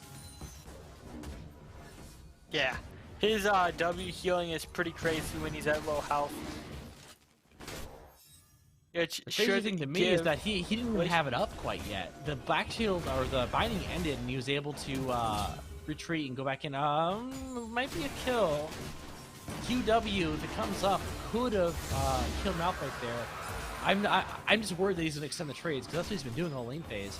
Dragon does go over to the side of Glacial. Olaf's looking for a cheeky steal. It does not matter.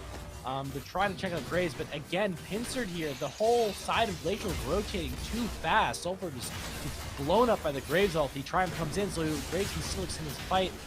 I guess Leona decided to join the party. This is starting to look really bad. 1-11 with a 5k gold lead on the side of Glacial. Really strong showing.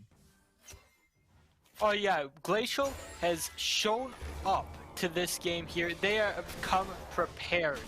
They are ready for this game. 5k gold lead at 8 minutes in.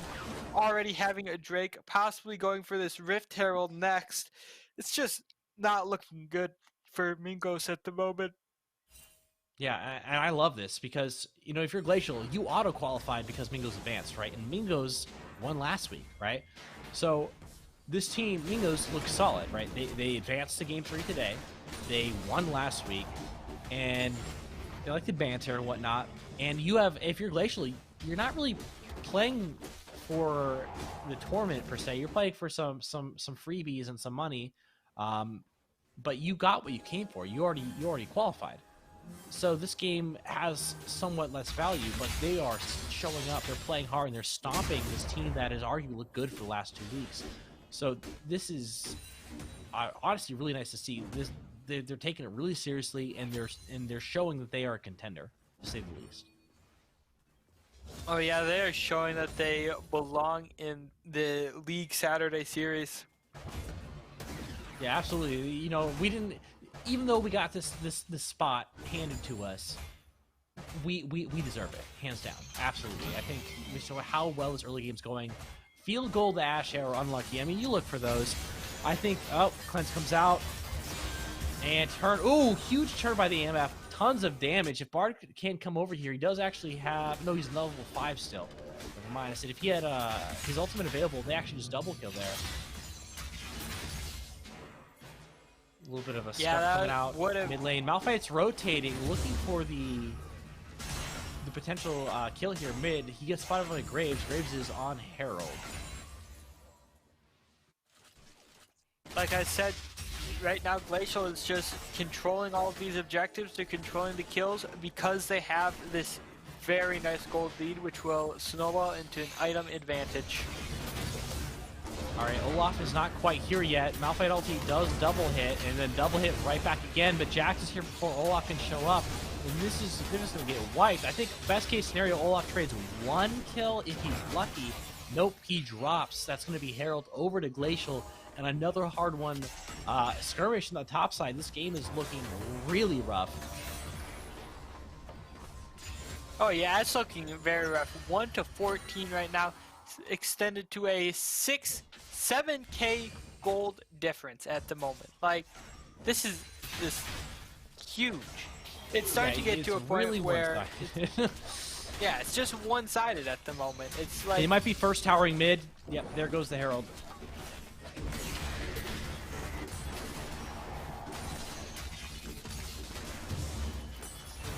I think a skirmish is happening bot lane. We don't have the camera quite there yet. It does move. Nothing to see here. Skirmish is done. Yep, and yeah, it's just been so one-sided. There's not much to talk about. We do see Graves rotating down here. They don't have ultimates available quite yet. MF ulti is almost up, but that'll be the only tool that Glacial has to use for the spot play if they are looking for one. Big trade topside. Jax's double buffs. This lane is just doomed at this point. Bork completed. Double up Jax flashes in. I love that aggressive play. Malphite just drops. Top lane, that's going to be another plate or two over the Jax, potentially the tower. Malphite does have TP available. He could TP back to save it, but more than likely he'll just die if he does that. Yeah. And Morgana looks like she's rotating to alleviate that. She probably will save the tower. Does she have ultimate available? Not quite. But the 2 plate resistances might be too much. We do see a fight happening bot side on Leona. She solo engages onto the carry. Field goes the arrow. Ultimate is casted on Morgana. Disconnect. Binding disconnect as well. Counter-Strike buys time. We do see the cannon keeping in from the Silas. Malphite ulti is used to secure the kill of Jax. He needed that goal, but the Morgana ulti taken from Silas onto the blue side here kills. Who was that? Olaf, or am I misreading this fight? It was Malphite and Morgana. I'm having some brain lag right now, but either way, that got turned around. I mean, they found the 800 gold in the Malphite, but I don't think it matters. At this point, Malphite's out of the game. It doesn't matter how much gold you give him. He's just an alt bot at the end of the day. Dragon goes over to Glacial as well. Oh, no. Oh, my God. I am having brain lag. No, that's Ming. Taking the dragon. All right, so they tie out the dragons. That's good. They delay the stacking. Last thing you want if you're still trying to win this game is to be in a situation where you lose soul super early into the game. Flash play by Olaf onto the MF. Doesn't really translate into anything. Jax is grouped up here, though, and this should just be a raffle stomp by the Jax. He's too strong at this point. Tier 2 boots. Bork, you're not outrunning the guy. He wartops the gap close onto Leona, but Silas goes ahead and take it for himself. Bard ultimate lands onto Olaf. Olaf does not have ultimate available or flash from that play he made onto the Misfortune. He just drops as well. So, they get Dragon. They make an aggressive play into the red side jungle, and they get completely punished for it. Oh yeah, they thought they caught out the MF. They used the Olaf ulti a little bit too soon, and then little did they know, it's just you're dead. And Jax is picking up more plates for himself, and he's going to get soloed bonus tower gold, so that's another 300 in the pocket, plus plate, plus the plate, so 460. That's a ton of gold. They didn't even see him wrap around there. How did Leona not notice that? He's looking for the 1v2. He does not have his ultimate available quite yet. Actually, no, I'm misreading the tooltip. It is available. So he could potentially do this, but it's very hard without flash with the amount of CC that is at their disposal. Graves has rotated, as has Bard. They do see them on the wards. Bard does not have ultimate available. They do have the Graves for the burst, but I think if they want to look for this dive, they either need to rotate more members or have that Bard ultimate available. MF finds Volfer in the jungle and chunks him out. Luckily, Bidey comes through and saves his life. Oh, that was a close one. This is a 11k gold difference already for Glacial right now. They're just playing so well. They're just playing it, the matchups, so well. Yeah, it's well, I would say yes.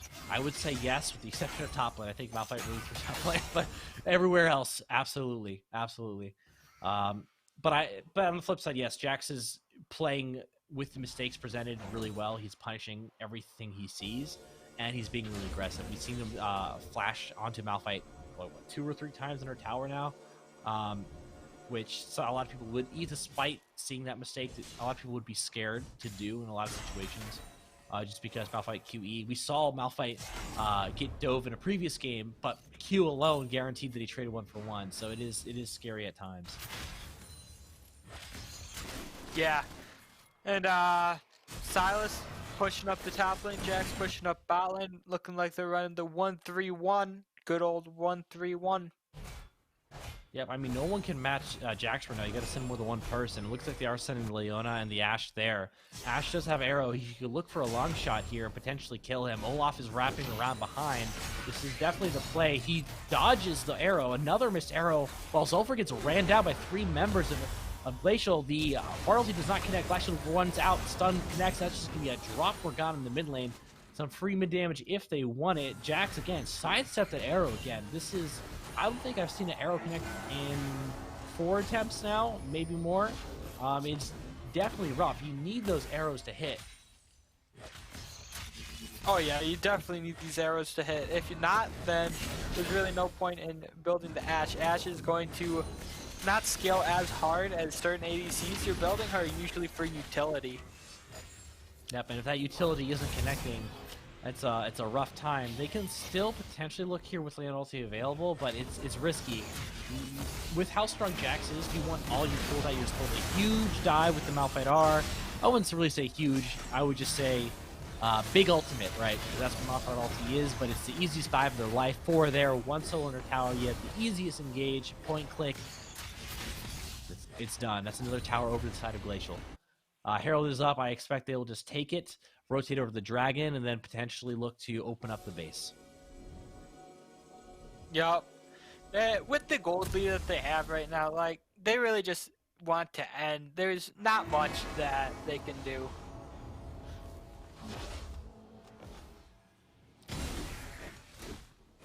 Yeah, you see unfortunately a little bit of BMs in the chat. Yeah, I see a little banter. I wasn't going to acknowledge it, but there is some banter in chat.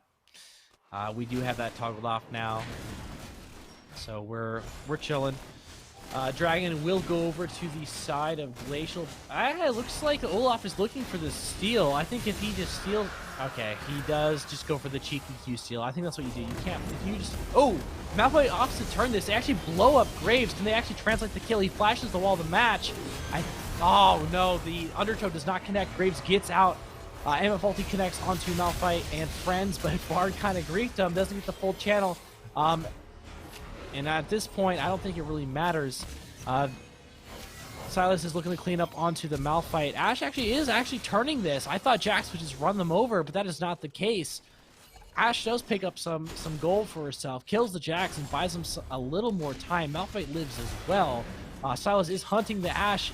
Does the E connect here? I think he has Leon ulti available. Ashe will just die.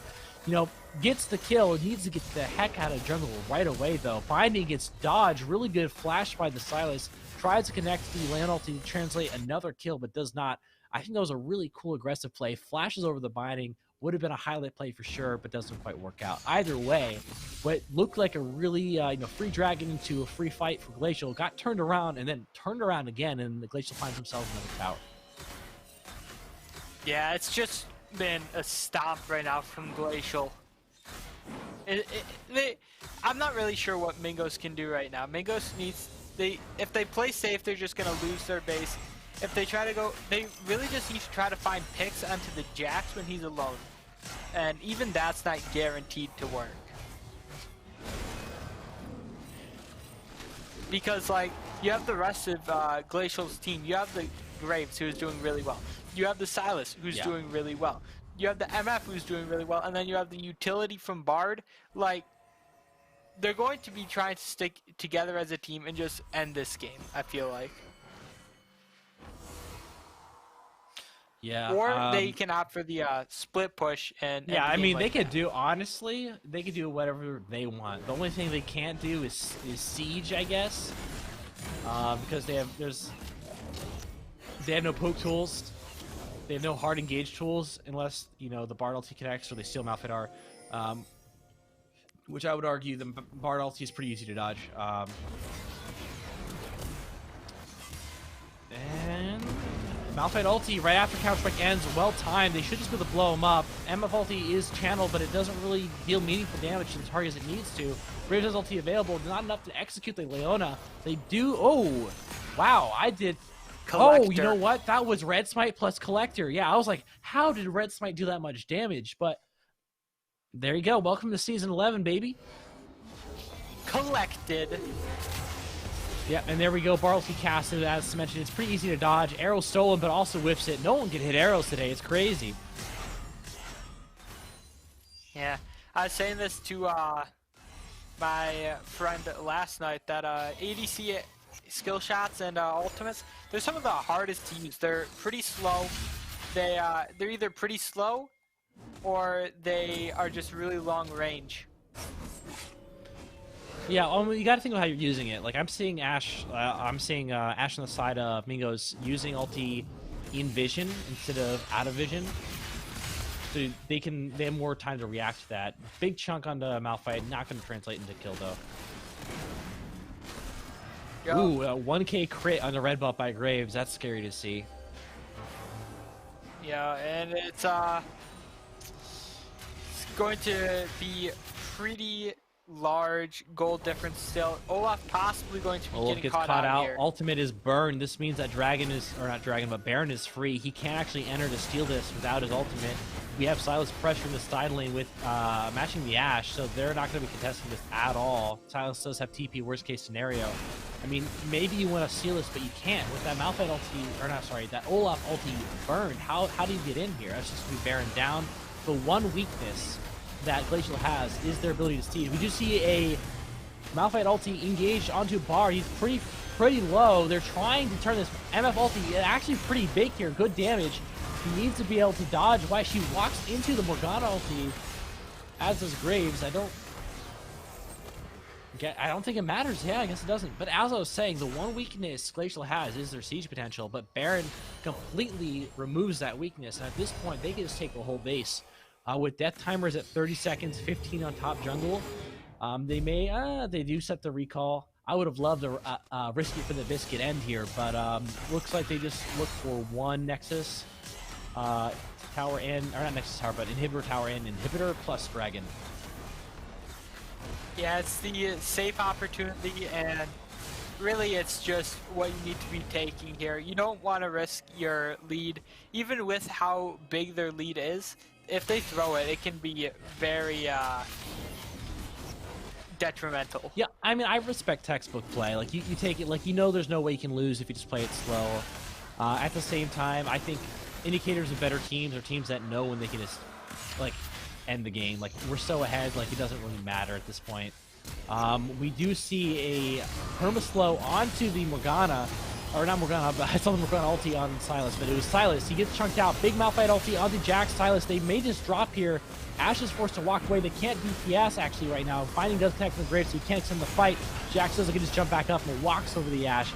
He barely lives from that tower shot. Morgana's still alive, but it doesn't matter. She will die after coming out of stasis. And that is an ace for Glacial with Baron up, pushing onto the bottom side inhibitor tower. Another inhibitor will drop, and there's more than likely game.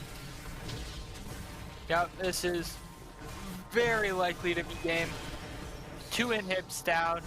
Death timers are ticking down it from Zero.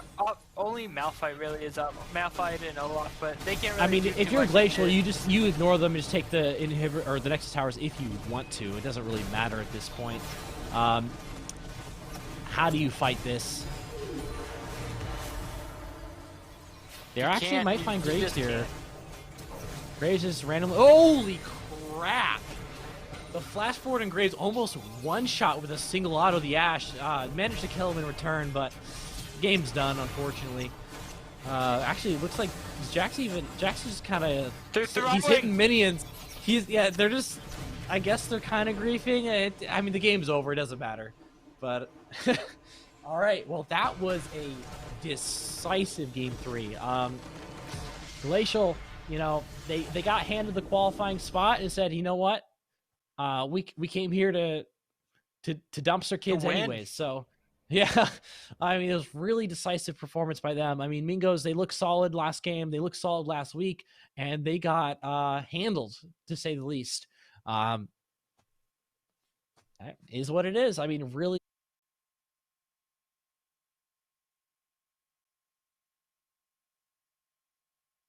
Last split, and so far Mingos look decent. Glacial looks really solid. I'm not familiar with Mad City, the other qualifying team, but so far LSS is looking like it's gonna be pretty heated for the winter season.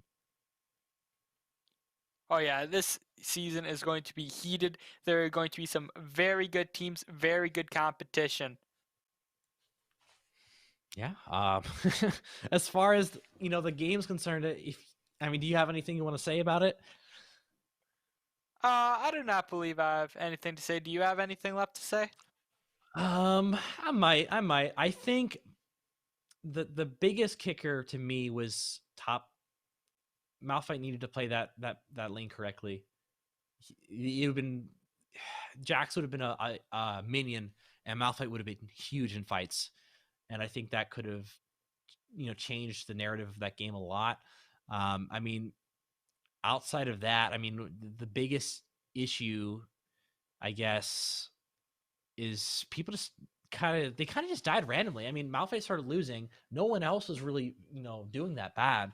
But then we saw situations in the jungle where Mingos just died one by one. They just like, why were you here? And this is before like the risky stuff they were trying to do to get back in the game later in the game. This is like, beginning of mid game, end of lane phase. There's random deaths, like they group up, run in one by one, die, like they cop their pants down. It was really odd. I think you figure out why did that happen, correct it, and have Malphite play lane a little bit better, and it would have been a much closer game. It's one of those things where you make a few mistakes repeatedly in the early game, the game becomes really hard to play. I don't think necessarily Glacial just, uber gap them. I think that Mingos just really fumbled the way they played early and early mid. And that's what I would look at if I were them. Otherwise, I mean, Glacial played really well. So, I mean, that's all I have to say. Yeah, so. Yeah, I think that's all that it came down to. Glacial just played the matchup well. Yeah, well, I think that about wraps up what we have to say about the game. So to wrap up, this week's LSS, we're going to send it over to our host, Holy Boxers.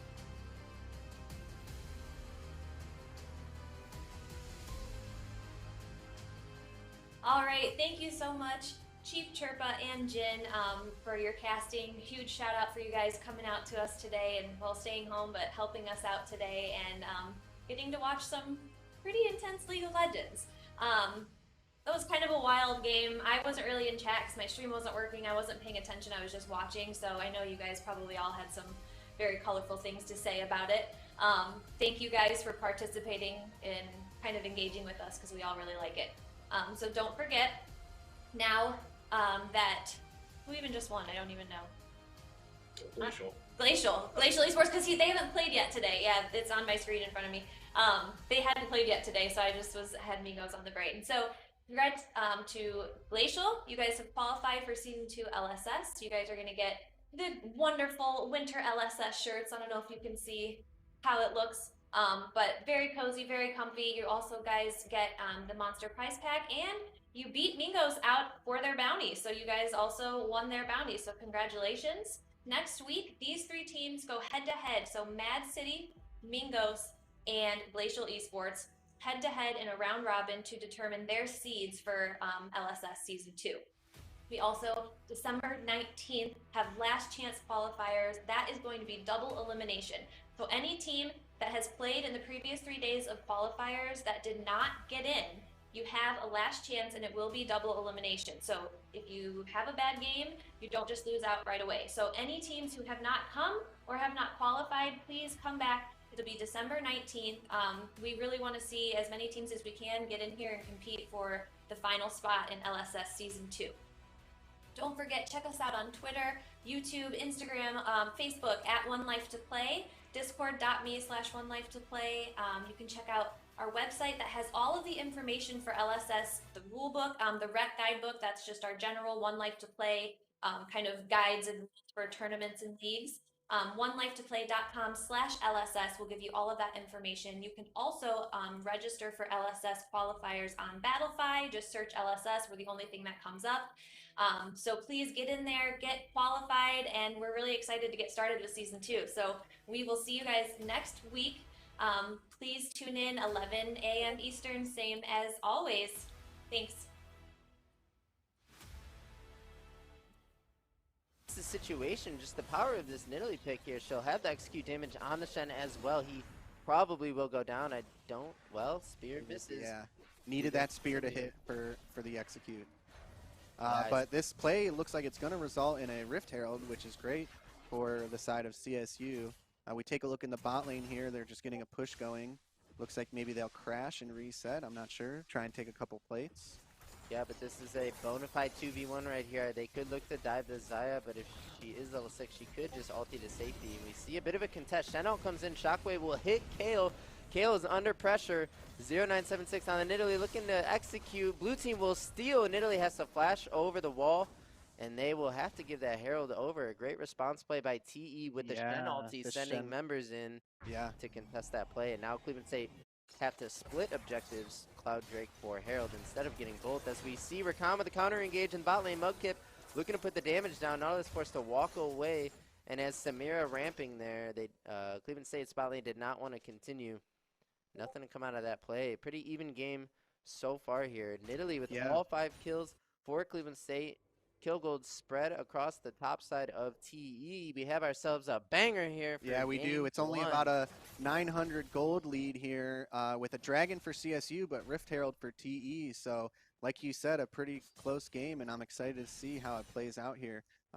Nidalee, with all the gold and the kills, really going to have to perform here in the mid to late game to take those kills and make an impact with it for her team. But like I said, with the new items and whatnot, what is the state of Nidalee right now for mid to late? I think Nidalee is a bit harder to pull off, but once you get this, kill lead that they have, as we see a 2v2 breakout with Jarvan engaging on Nidalee, she gets the Kale heal and the Kale ulti, but is forced to run away right into the arms of Orianna, who will take that shutdown, and they'll look to press on Kale, who has no ulti, is forced to flash and able to get away. I think Nidalee is harder to pull off in this meta with so many tanks going around, but what I was saying is if you can get the lead that 0-9